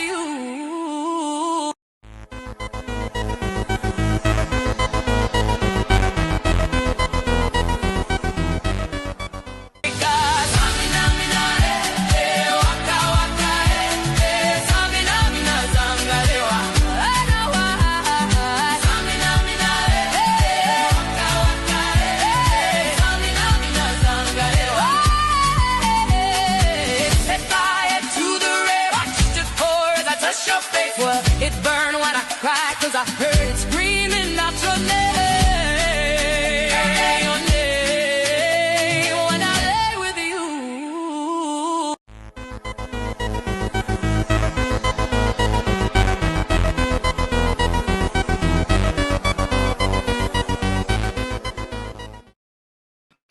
All right. Well, we are back here with a couple more interviews to go before we close out this summit today. But it's been an absolute amazing event, just like all our other ones that we've done in the past. But it's like the bar keeps getting raised. I think that's because, it takes about, 10,000 hours to get that mastery under your belt. Well, we still need a few more 1,000 hours for these events to get that level of mastery, but we're well on our way. And what an amazing interview that was there with Megan Jarvis.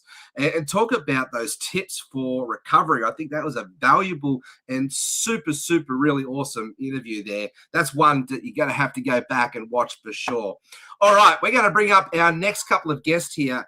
Joan, if you could just turn your camera on, I'll bring you up and we're ready to rock and roll. Awesome. Okay, let's do this. We've got a powerhouse couple here with Megan and Joan. Absolutely. Welcome to the summit, ladies, and welcome to the stage. Thank you very much for saying yes. Awesome. Gosh, thank you, Jeffrey, for inviting us and for having us. Wow, there has been some amazing speakers. I just can't even, I've got pages of notes here. Yeah, Always you and a me student. both. You and me both. Always be the student. My friend Jim Quick says that this thing up here only works when it's open like a parachute. And, sometimes even us, we've done this 1,000 times. We still need to keep an open mind and an open heart because we can always learn something new. Hey. So anyhow, when I reached out to Rob Speary from our last event that he was on, I reached out to Rob and I said, who else do you know that would be a couple of amazing speakers for us for the next event? And he recommended Megan and Joan. So it's an absolute pleasure to have you here both. Now, I just want to, instead of me, sharing a bit about you, I want you to share a bit about yourself. So this is your opportunity to step up and shine. So Megan, we'll go with you first. But what's your story like in 30 seconds, just as a bit of a recap? Like, who is Megan? What does she bring to the table and all of that? I love it. Awesome. Well, good evening, everybody. Jeff, thank you so much for putting this on. Can you guys hear me okay? Yes, we sure can. We always have some mic issues with the new Mac computer. I have to use an external. Anyways, Right. yeah, Megan Medina, mama four, been in network marketing for 13 years. I can't hear her. $1 million organizations, 8-figure revenue organizations with my partner here, Ms. Joan Robinson. We are a little duo. We love to do things together. She's been like a sister, like a sometimes like a mother, right? That's what I love about network marketing is you meet the best people in this industry. But I'm so grateful for the community in this industry. And, the last 6 years, I've been really focused on, internet marketing strategies, attraction marketing, social media, all things AI automation systems. So excited to be here. Brilliant. Well, thank you very much, Megan. And it seems like that Joan can't hear you, but I can hear Joan. I can hear Megan perfectly fine. So we'll rock and roll. It's been a day of tech gremlins. Trust me. It's been one of those days where we've had to just pivot and adjust. But Joan, same question for you. What's a bit about your background and just do a quick introduction for yourself? Yeah, gosh. I started in network marketing back in 2001.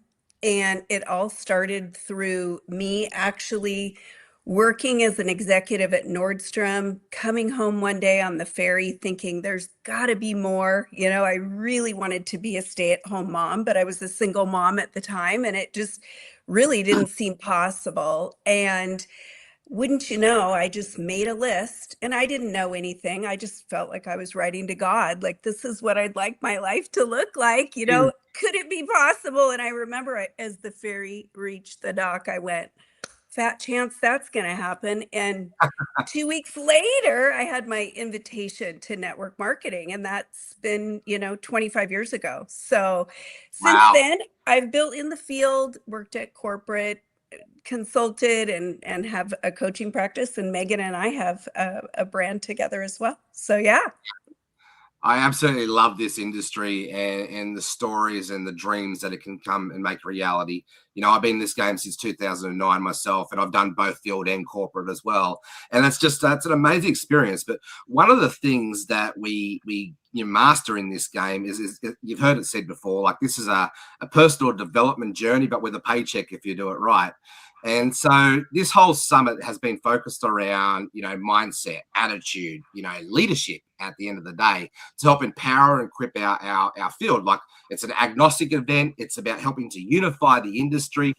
So I want to get into some things around mindset and attitude, if that's okay. And so, Joan, we'll go to you first. What are some daily non-negotiable routines that you use for helping you stay in that high performance mindset on a daily basis? Mm-hmm. Well, I mean, first off, I want to say that even someone like me with a lot of experience, I mean, I'm human, so I can slip. So tools are so vitally important. And for me, it has to be simple things that I can do in minutes to set my day. And I heard that shared earlier by a couple different people, but immediately when I wake up, I go right into prayer and affirmation. Yeah. And for me, it's just really keeping my connection to God and, doing my very best to serve the people that are in front of me and staying present. And that has not always been easy. Yeah, it's definitely been a journey, I'm sure. And one of the things I've heard before, and it really works well, is when you get into that stinking thinking type attitude, go find somewhere to be of service and come back into that space of gratitude. And it's a really good reset. Actually, that's probably a good question for our next one. But before we go there, Megan, I'm going to throw to you. What are some of the tools that you use to help you with your routines to keep you in a high performance mindset? Yeah, I love it. So one of the things lately, I'm really on my walking journeys in the morning. Love starting the day with a walk. And the tool that I use specifically, I know this is funny, but is I use AI. So I literally talk into AI my entire walk, listen to a High Achievers podcast. I listen to a lot of like Andy Frisella, Dan Sullivan, Dan Martell, just a lot of high achiever type of personal development beyond just, the traditional network marketing or personal development, but business as well. Because I think as network marketers, we kind of like forget that we're business owners sometimes. We're like, we're in this network marketing thing. And it's like, we don't remember sometimes to treat it like a business. So when our income dips, we're like, oh, what happened? Well, we didn't do our DMO. We didn't track our KPIs. We didn't start the day, you know, but it all starts with the mindset in the morning of like getting right. I've been listening to some Tony Robbins meditations, obviously prayer, like Joan said, like for us both, faith-based, that's the core of the mornings for us. But these walks lately have been really great because I'm opening the day with strategy, not just like reaction of like, who said what, who asked that, messenger, you know, starting from like a higher level mindset in the morning. So brilliant insights. And I'm going to throw to Joan here for our next question. And so Joan, you know, I had this whole summit planned out. You know, I've done these summits now probably about 30 times. But today, you know, everything that could go wrong at the beginning went wrong. You know, Facebook jail, tech gremlins, speakers having tech issues as well, just the whole list of things that go on, right? So we have a choice here to either, you know, stay in that moment, get frustrated, get into that stinking thinking type attitude, or we have to you know, good leaders, right? We'll reset ourselves. We'll come back into, you know, get out of our head, get back into our heart conversation, and so come back into a space of gratitude. And it's funny because I actually did a post yesterday on this whole topic around expectations, and you know, expectations cause some frustration, but you know, the good reset is to come back into gratitude. What are some of the tools that you use, some of the things that you'd use to help you to snap out of it in the moment, to get back into that space of love and gratitude? Well, I definitely give myself a little slap. No, Yeah, right. Just a little. No, I think really honestly, the first thing that I do is, you know, there's like things are out of control to me. I just dial way down.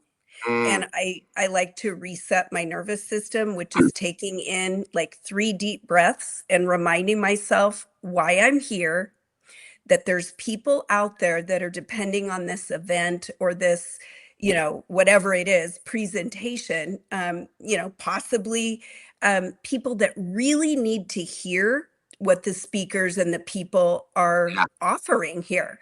So just again, calming myself down and then looking at what can I do right now to be in solution mode. It's really easy. I think human nature is to focus on the problem. But if we stay in the problem, we just start getting more of it. It's kind of like that whole like, oh, it happens in threes. Yeah, it does, because you're thinking about it. How often it does. I'm on number 2, stubbing my toe this morning, right? Yeah. Well, it's going to probably happen again. So I just, again, like I said, I think it's really important as a leader to stay calm and to do what you can to work in solution. Yeah, I love that. And Megan, you said something very profound there just in your last conversation around, you know, the walking and the reset and stuff. And Joan said it, you know, starting the day off with prayer and whatever it is, right? And I find those really valuable tools help us to, you know, keep focused. But here's a question for you, Megan, and I'll just go a bit of a different direction. You know, like this thing up here is like garbage in, garbage out, you know, but you put some great stuff in, you get great stuff out. But what happens when, you know, everything's going really well, you know, like you're going from goal to goal, you're crushing the game and your paycheck is rising and your team is growing. I found that sometimes this can be for some leaders that they hit a bit of a plateau because they stopped doing their DMOs and they stopped doing everything that they helped them to get there in the first place. I don't know. Have you got some wisdom to share about that conversation? And what do you do to help you to keep focused and keep on track? Yeah, I love this. Great question. Well, one of my first mentors and a friend, Matt Morris, said, you fill your wallet with your mind and your mind will fill up your wallet. And that was one of the very first things I learned in network marketing. So, you know, I've invested nearly over $250,000 into personal development, coaching, business expenses like learning and implementing. And, you know, I just have always gone by that rule. But the next part, I'm so sorry, I lost track for just a second. You said about the walking, the strategy. What is it? Yeah, what do we do to help us when things are going really well, but you know we start to hit that plateau and that lull because we hit a flat point. Exactly. Yes. So yeah, I was actually listening to a podcast the other day and he was talking about kind of like the bell curve. So what happens is a lot of people get to a certain place where they're now maybe their income is dipping or it's plateauing or it's starting to dip. And like, oh my gosh, what happened? Well, typically it will happen about 6 to 12 months after you made a change. So maybe you got comfortable, right? You got comfortable in your activity, in your daily lifestyle, and you didn't stick to what? The business DMOs, right?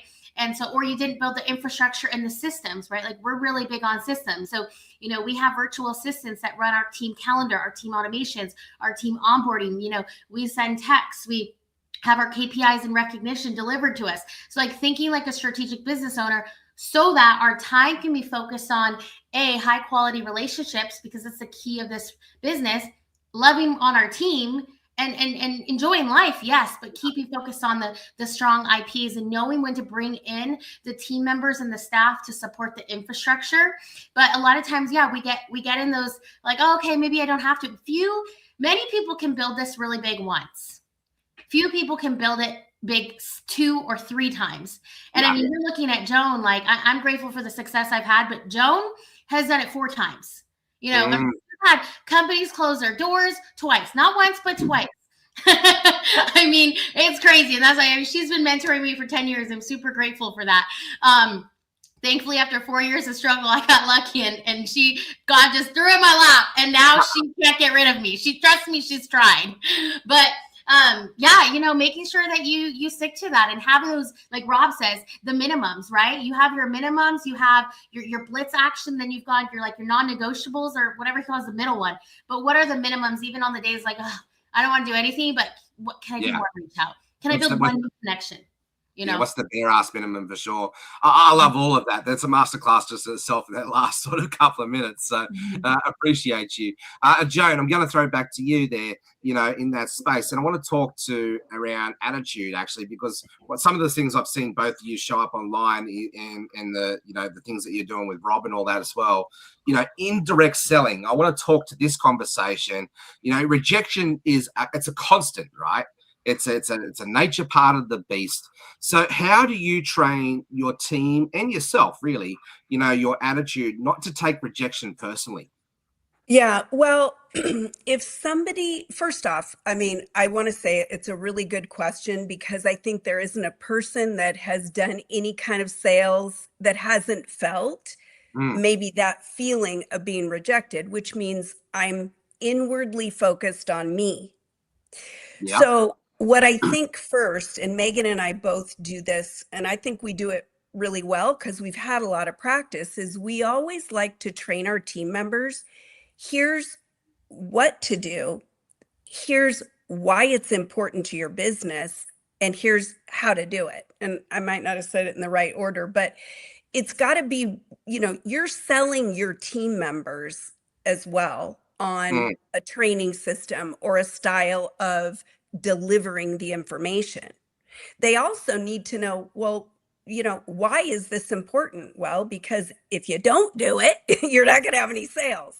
So how do you help them get comfortable? It's by helping them realize that right now your world is small because you're in fear. And fear is something we can work with you.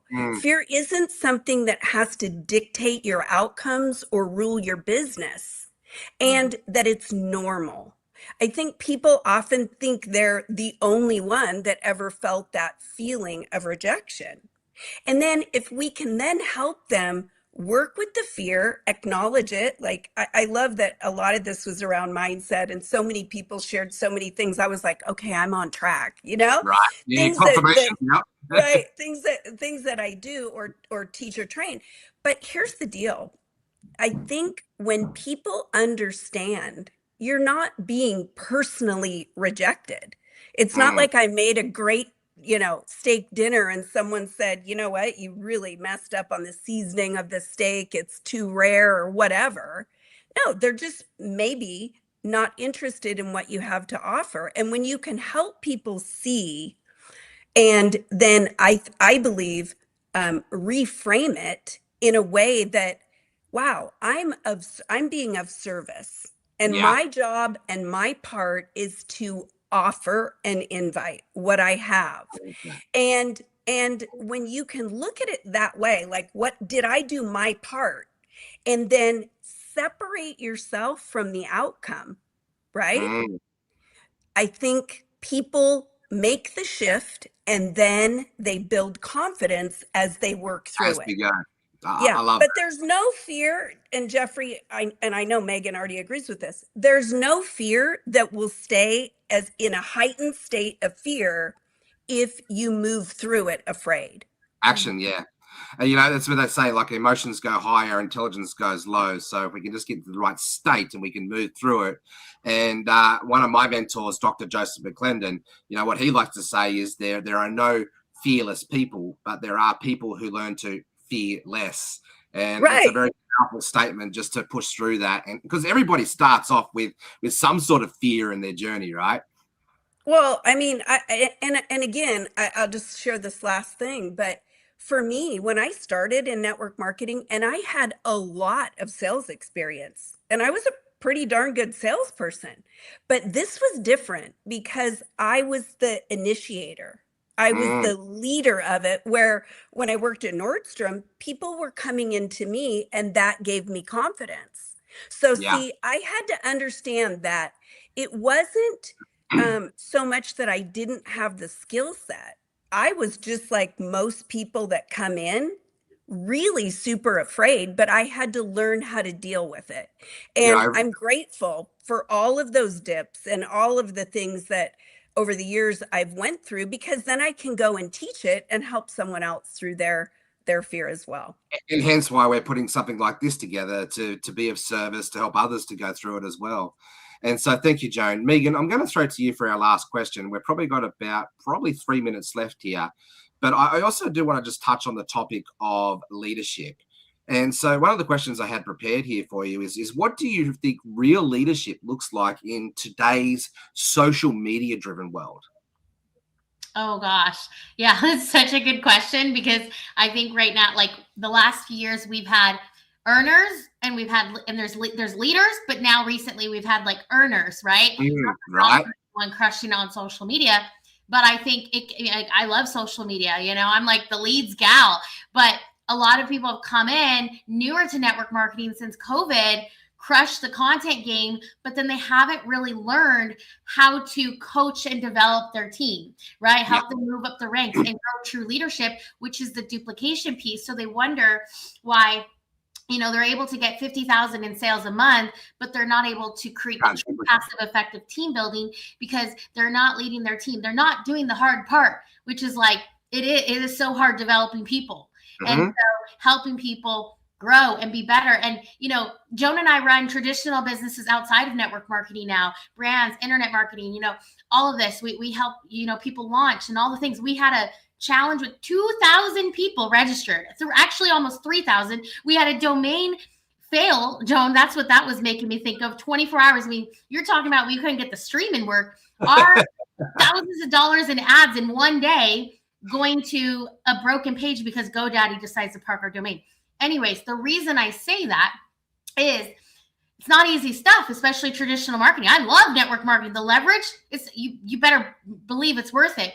But it's so hard. It's hard to develop even staff members, right? And so, but it's necessary for growth. And so if you have that same lens in your network marketing business that you would have if you were running $1 million business, then you would develop the leadership because you had to, because you have payroll, you have expenses, you have lights to put on, you know, to keep on. So it's having that same drive, right, every morning to keep you pushing, that keeps you focused on helping the people grow and grow their paychecks too, because that's what really creates the duplication. I love that shift in that, just that reframe and that perspective of it all. To, you know, essentially, it really quotes the statement that, you know, be the leader that you wish that you had, and step up and be the leader who creates leaders, who creates leaders. And when you sort of come at it with that angle and that frame of thinking, it makes you, you know, perform better in a different light, right? So rather than just being about you, it's about how can we do this together as we. in that conversation. Look, we've actually run out of time, and I'm definitely going to have you beautiful ladies come back for a part 2 because there's a lot more here to unpack. But I just noticed that we must have all got the same memo. Like, we're all wearing pretty close to I know, right? Look at us. We're a good team. I Look know. at that. Yeah, it's good. Yeah, we'll have to redo it because I'm like trying to promote on Facebook, the Facebook channel. Yeah. I'm like, oh my God. We'll have to redo it because this whole Yes, we will definitely making sure that the replay is going out. It's all been streamed on YouTube. Very good. Perfect. But this Awesome. is something that we will definitely take advantage of and get it out there. But yes, For having it'll have us. to be another round. But thank you very much for showing up, and just really appreciate you both and everything that you've brought to this summit. And we're going to head to commercial now before we bring up our next guest, which is Jordan Adler. I was going to call him Jonathan there for a second. Jordan Adler. And we'll be closing up the summit on Jordan's interview. Thank you very much. And we'll be back right after this commercial. Thank you. Thanks, Jeffrey.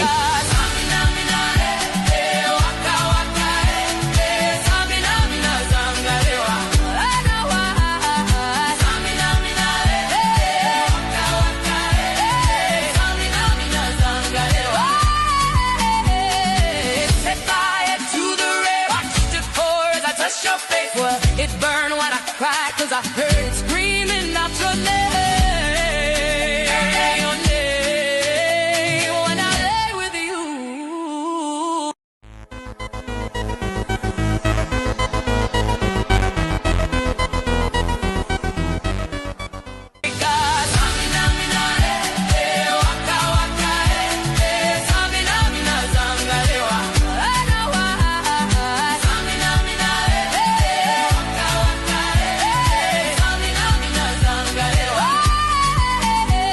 All right, legends. Well, our next guest is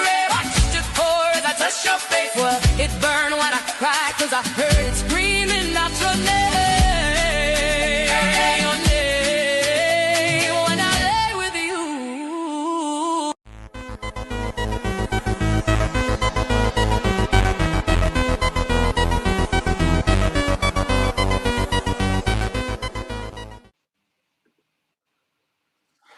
All right, legends. Well, our next guest is someone who truly embodies what this summit's all about. Not just success, but persistence, mindset, and long-term leadership.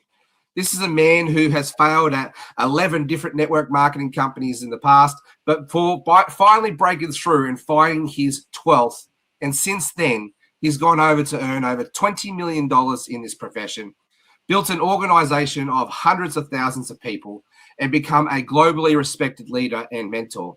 He's also the best-selling author of Beach Money, a book that's inspired hundreds of thousands of people around the world to think differently about freedom, income, and lifestyle. But what I respect most about this bloke is he didn't win because he was the most talented. He won because he refused to quit. And I totally relate to that myself. So please help me welcome to the stage, Mr. Jordan Adler. Welcome, Jordan. How are you? I'm great, Jeff. Thank you. Well, I've got a stage, I guess, huh? Up here in Jerome, Arizona, in the mountains of Arizona. I love that. So, it's beautiful technology. Down here in Tasmania, Australia, you're over there in America, and we get to connect and still be of service. So Jordan, your story, mate, I've read your book. It's incredible. But what stands out is not just the success, it's how long you went without it, how persistent you were. Yeah. So what was the mindset that allowed you to keep going through those early years when nothing was working? Well, thanks for the question, Jeff. Yeah, I have always had a strong drive to build I wasn't looking for fame. I wasn't looking to lead a big organization. I definitely wasn't looking to speak on a stage.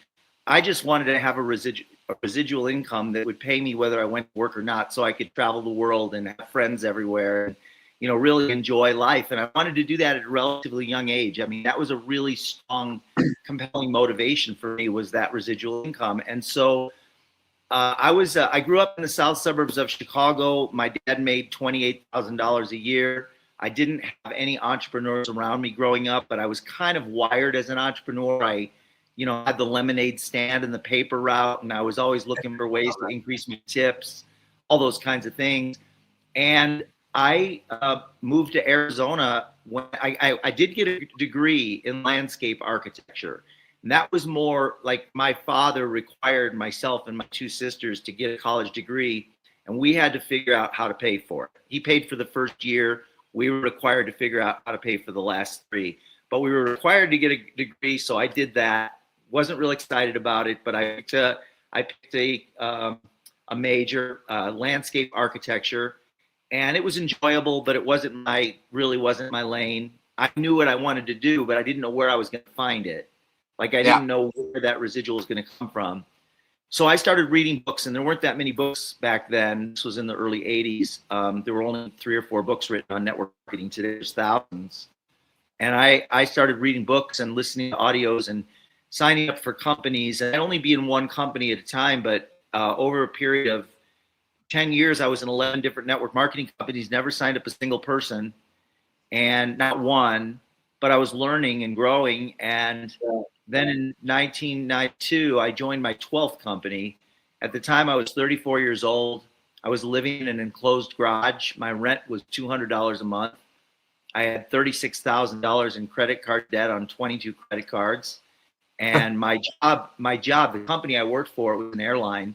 I had left the landscape architecture career after about 3 years, got into a startup airline, and I was there for 13 years. But while I was there, I had filed bankruptcy and cut my pay from $28,000 a year to $14,000 a year. So I'm 34 years old, living in an enclosed garage, making $14,000 a year, $36,000 in credit card debt on 22 credit cards. And I joined my 12th company, and I finally, because of all the personal development and reading and listening to audios, I finally cracked the code and figured out how to do some really simple things. And it was ridiculously simple. But the day that I signed up for that, the week that I signed up for that 12th network marketing company after never making any money, that week I was eating macaroni and cheese because it was 33 cents a box. And I was bouncing checks at the bank and, all that stuff. I didn't even have a run car at that point. Wow. You know that meme that's been floating around on Facebook for about a decade where you've got that guy that's mining, there's 2 guys. There's one mining, one's turned back, and he's turned back about an inch away from gold, and the other one's kept going. I just pictured that scene that, you've just described. So, thank you very much for sharing the story on that part. So I want to reframe the word failure. Because, like, from what I hear from your story, like even my own story and other people's stories, like I reflect back even on the Wright brothers story, right? If they failed at their first attempt, we wouldn't have flight like we have it today. So most people interpret failure as a sign to stop. But those of us who keep going, we interpret failure as feedback on how to pivot and adjust. You saw this differently yourself. So how should people reframe failure so it actually works for them instead of against them? Well, yeah, that's a great question as well, Jeff. I love it. So, you brought up the Wright brothers. I've used them in a story that's related to this, and that we were down in Miami with a group. This was many years ago, and we were under an umbrella at a pool. It was very hot and humid, and probably 15 people around, and we were talking about the topic of why more people don't make $100,000 a month. And I'm not even talking about in network marketing. I'm talking about just in general. There's millions of people that make $100,000 a month, but most people don't believe they can do it. Orville and Wilbur Wright, they risked death and worldwide ridicule. They got ridiculed like crazy. But they believed it was possible to do it, to fly. And look what we don't even think about it. I got on an airplane this morning from San Diego, and if the Wi-Fi is not working, we're upset. But they were risking their lives, because they believed it was possible.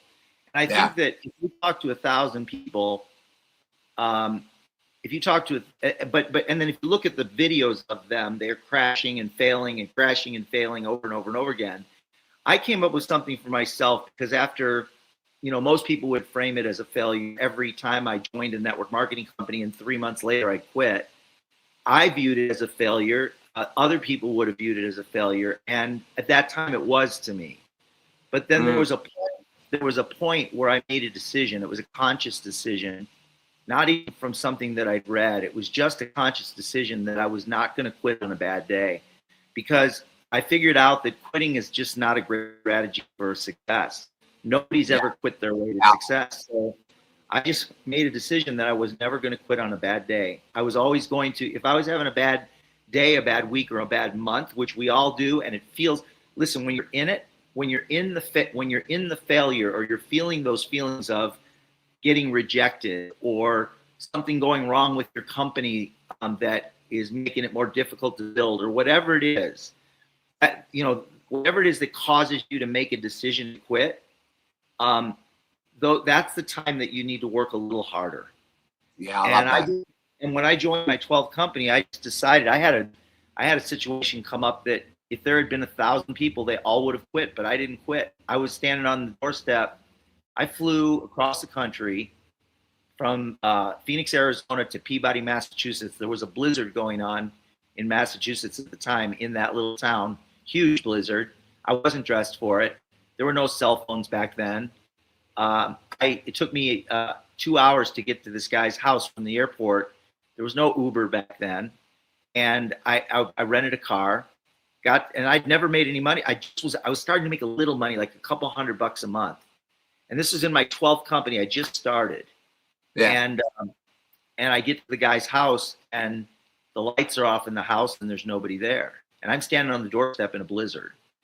And I just came all across the country and took 2 hours. It was a 20-minute ride if there was no weather, but with weather, it was a 2-hour drive to get to this guy's house in the snow. There were trucks in the ditches. And I remember standing on the doorstep thinking to myself, am I going to quit again? I've already quit 11 other network marketing companies. And I decided at that moment, standing on that doorstep, I made my way to a payphone. I started calling. His answering machine kept coming on. Never talked to the guy. Never talked to the guy again. These two guys, they quit the business and didn't tell me. And I flew all the way across the country. They couldn't do the meeting because of the snowstorm. And I came all the way across the country and got there to help them. And this was, I didn't have any money back then. I mean, I was eating macaroni and cheese. I had flight benefits because I was still working for the airline. But I made a decision. And what happened was, over the next 3 years, I signed up about 35 people. And from those, one of them, my 16th person, was a lady named Jackie Ulmer. Jackie signed up about 12 or 13 people, and the group grew to 12,000 distributors and 40,000 customers, and I made my first million. I ended up making $8 million at that company, but I could have really easily quit. It would have been so easy for me to quit at that moment when I was standing on that. I've heard it said time and time again, and it takes one person for the whole thing to explode, and you've just reinforced the whole story, right?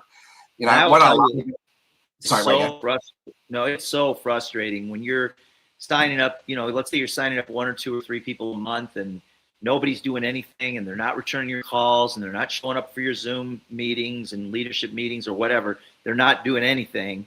It's so hard to believe that someday somebody's going to just join your business that's going to actually do something. But it really does. It's one person that becomes the spark that ignites a huge blaze. It's one person. Yeah. So I want to unpack that a bit deeper, and so, your story just explains, you've tried a few things, you've maybe failed, your story just edifies that whole process. And some people here who might be listening might be going through the same journey, right? They've tried a few things, maybe they've failed at a few things, maybe they're starting to doubt themselves. What would you say to someone whose belief is starting to slip? Yeah, it's got to be a decision. It's not there's nothing. First of all, motivation is fleeting. Motivation comes and goes. You're going to have more times that you're not going to work. There's going to be more times that you're going to not want to work the business than there are times that you want to work the business. It's just that our default is to not do the work. You almost have to get a little obsessed with it, and then make a decision that you're going to work through the challenges and keep going. It's that consistency. And part of that is making sure that your calendar is full, having an action plan and sticking with it. If you've got nothing planned, then you don't do anything. So if you're, for example, if your goal is to meet 2 new people per day, and your goal is to have one meeting per day, whether it's online or offline, you know, whether it's a first look at your business or a follow-up meeting. If that's your goal, then you want to stick to that, even if you're not feeling like it. Like, there are a lot of days that I don't feel like building my business. There's other days that I'm really highly motivated and excited. Yeah. And I journal and I write down what I'm grateful for, and I have I am statements and all those kinds of things. I look at those when I'm feeling a little off. I go and I look at those and I read them because they help lift me back up, and sometimes they don't. But if I don't have anything on my calendar, then I have a day where I'm really down.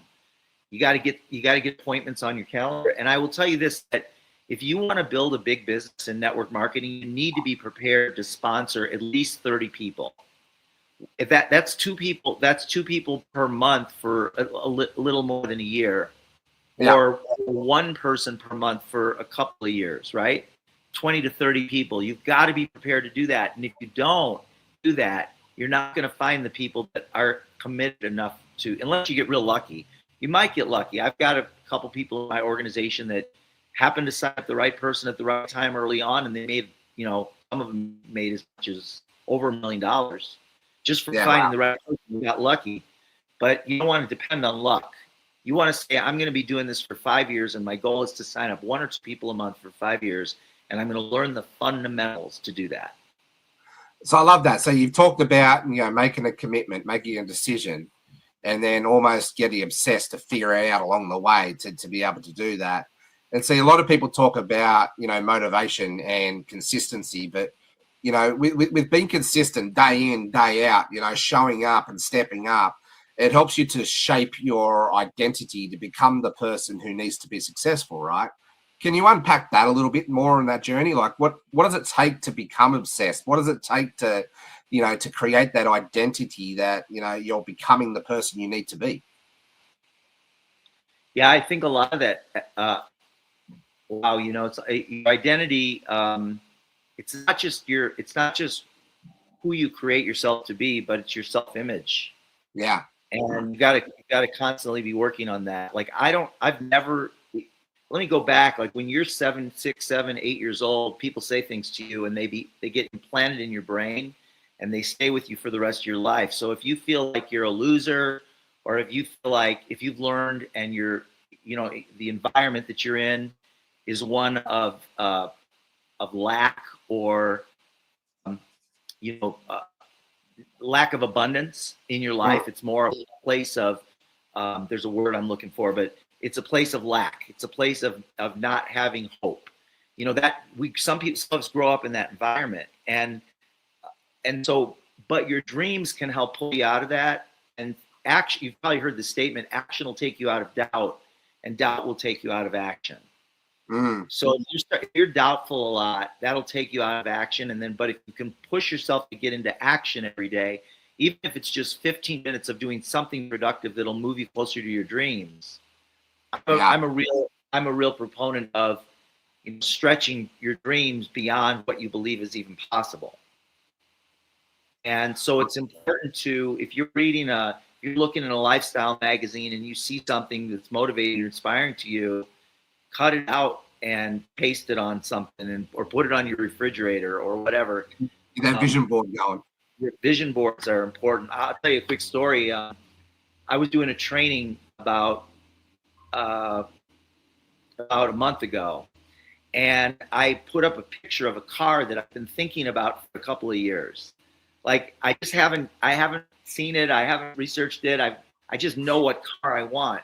And I was at an Eagles concert at the Sphere in Las Vegas, and their last video was Life in the Fast Lane, and it's a red Ford convertible cruising down the Vegas Strip, and I live on the Strip in Vegas half the time. And it's this red Ford, and that's the car that I've been dreaming about, is this red Ford Thunderbird. And I put a picture of it up on my training, and I hung up. I shut down the Zoom after the training, and my phone rang, and it was my friend Jeff Packer, and he said, Jordan, my next door neighbor here in Tucson has a red Ford Thunderbird showroom condition, 1957, in his garage in storage. He said he wants to sell it. And so I just signed a purchase agreement to buy this thing. And it's a beautiful car, it's perfect. It's like there's not a flaw on it. It's fully restored.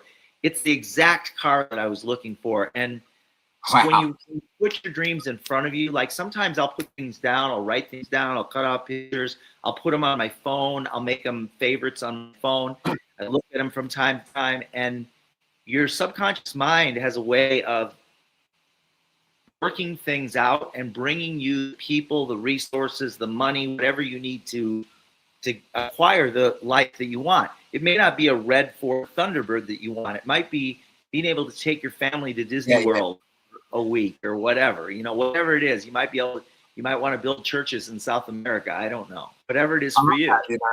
Napoleon Hill's book, Outwitting the Devil, talks a lot about this whole concept. And what I learned from that book is to always have, an event to an event to an event to an event, to keep you sort of, focused, to keep you on track and keep you moving forward, right?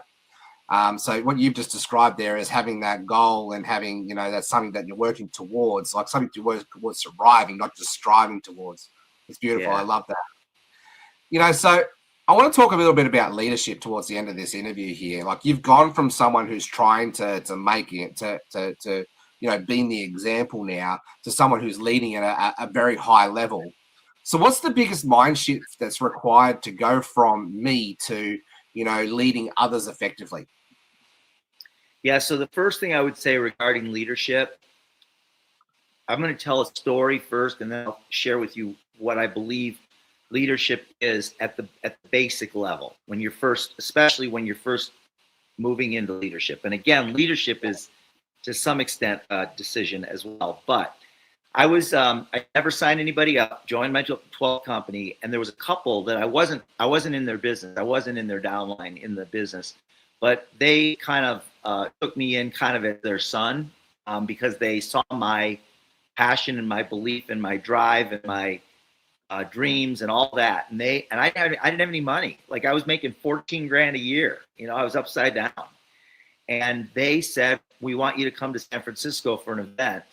And I told them, I said, "I don't have the resources." They paid for my trip, and they got me there. And I was sitting behind Jay Smith, and Jay was the guy, he and his wife Meg, sitting next to Meg, and Jay was behind me.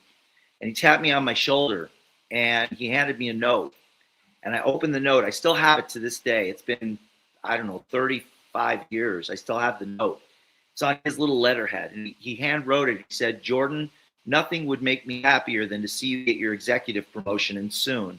And that was the top position in the company. And I had never signed up anybody, right? in any company. I took that note, and I felt that Jay believed in me. And at the time, he was one of the very top earners in the company. And and I remember the day Jay and Meg being on stage with me, the day I got my executive promotion and got the pin. And at that point, I think my checks were, 20 grand a month or something like that. And so that's leadership, believing in other people before they believe in themselves. Let me tell you another quick one. Like, if you think about a horse race, the horse that's out front is the lead horse. So you want to be out front, meaning that you want to go first. Yeah. Even if you're not sure how to do it. You want to have a team. You want to do what you want the members of your team to do. So if you have a daily tracking sheet or a daily tracking system that you want your team members to do, even if you don't have a team yet, use that. If you want your team to be on the trainings every month, be at the trainings every month. Yeah. If you want your team to sponsor 1 or 2 people a month, you sponsor 1 or 2 people a month, and you'll get recognized for that, and they will see it. And if you want your team members to give 1 presentation a day, then you give 1 presentation a day. You want to go first. And that's leadership. The lead horse is out front. So you want to be out front. You want to sit in the front row at the events. You don't want to sit way in the back. The people in the back don't do anything. The people in the front are the people doing things. And then when you get promoted, they seat you up front. Yeah. So just get there before you put yourself in the mindset of a leader. Leadership is a decision. It's when you decide that you're going to be a leader, you become a leader, even if you don't have a team yet. The thing that's going to attract people into your business is leadership. Where there's leadership, there's growth. If you don't position yourself as a leader, you won't have growth. Yeah, I love that. The thing that helped me to get myself out of gear was go be the leader that I wish that I had. And I say that to myself every day, and it helps me to step up and essentially grow up to become that leader, right? So, Jordan, we've run out of time, but thank you very much, mate. If you, we've got about 60 seconds left. If you have one final word of wisdom, what would that be? You know, I would go back to what I said early on. Can't hear it enough. Is just stay in the game, no matter how you're feeling. Don't let your feelings determine whether you're going to build your business. Don't let your emotions determine that. Make it your commitment, not your emotions. Our emotions are up and down. Make your decision as to whether you're going to build the business the same way you would commit to your children. You're not a parent only when you feel like it. You're a parent because you're committed to it. So make your decisions based on what you're committed to, not based on how you're feeling. That's absolutely brilliant. Well, thank you, mate. This has been absolutely powerful. Thank you, I Jeff. think some of the biggest takeaway here for me is success isn't about speed. It's about staying in the game long enough to become the person you can be to win the game. And I appreciate you sharing your wisdom with us today, Jordan. So we're about to head to commercial to bring up our next guest, but thank you very much for your time, Jordan. I really appreciate you. Thank you, Jeff. It was my pleasure. All right, guys. Well, let's head to commercial.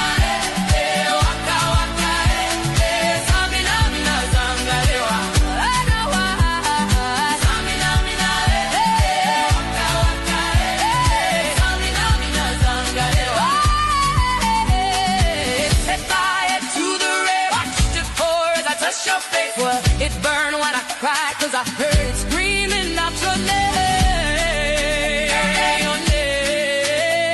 when I lay with you.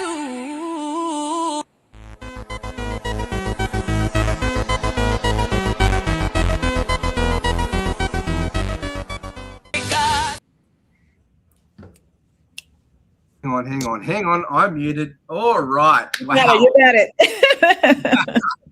We've come to a close of another amazing Direct Sales Summit. This is number 2 in the bank, and we will be hosting more of these summits coming up in the near future. But this summit is also, too, is being proudly sponsored by Voice to Influence. And you would have seen the QR code floating up on your screen. Dave and team, if you can, just drop the links in the comments, please. That'd be fantastic. And make sure that you come check it out, because that's how you can come play with us and stay connected with us and learn from people like Mr. Michael Silvers. You know, he's been my business partner now, but he started off as, you know, my coach and my mentor, and it still is that, of course.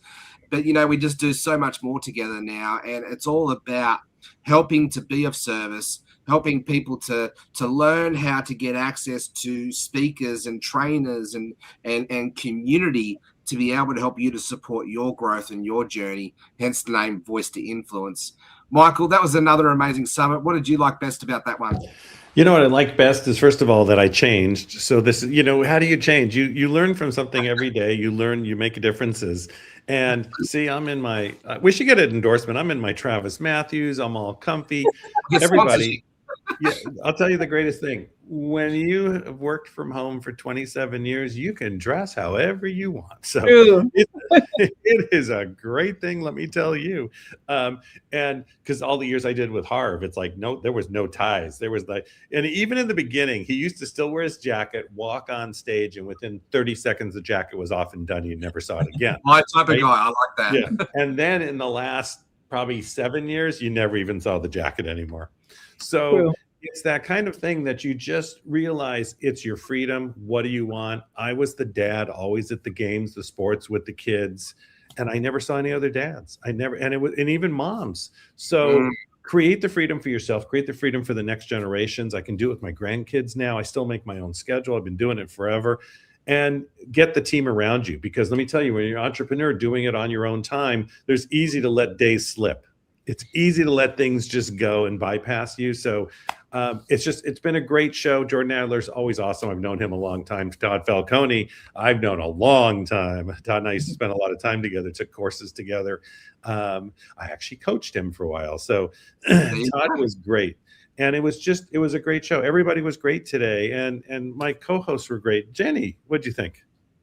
Yeah, honestly, stop overcomplicating things. Simplicity scales. And I love how every single guest gave a very simple tactic that really helps you grow. So absolutely love that. I love that we talked about from families to business to mindset to execution. So absolutely love that.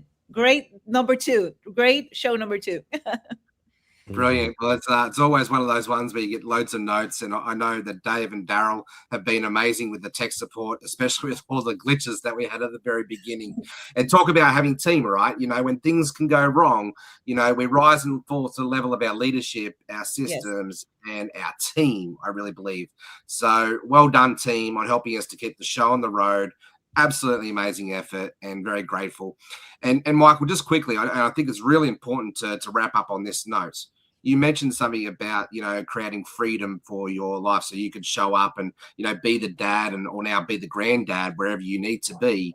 And I'm so grateful for this industry that for 2 reasons. You know, about 3 years ago, my oldest son had MS and had an attack, and I was able to still run my business, be dad, and do all the hospital visits and do everything in that space. So that's why I do what I do, to help others, to free them up to do the same thing. And what's really exciting is my wife and I, the 3 boys, we are planning to come to stateside USA for 3 months. And it's all thanks to this business. It's all thanks to the abundance and the freedom that, you know, the direct sales industry has brought into our lives. And so the reason that we put these events on is to help to unify the industry, but also to empower and equip, you know, to create hero makers, you know, leaders who create other leaders. So once again, thank you very much for showing up for another amazing event. We'll make sure the replay gets sent out left, right, and center, and there'll be loads more like this to come down the road. We've got some pretty big speakers lined up for the next one. The next event that you want to put onto your books is June 18th. Make sure you've got that one on your books, June 18th. We'll make sure that that gets out with all the details. And once again, Michael and Jenny, thank you very much. Daryl and Dave, thank you very much for all the work you do behind the scenes. And we'll call that one a wrap. Thanks for the time. Let's go. Thank you. Thank you. Adios.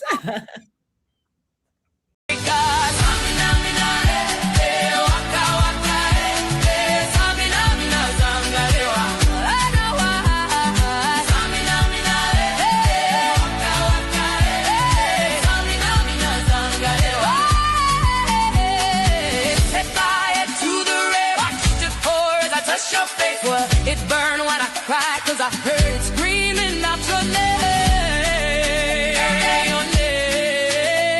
when I lay with you.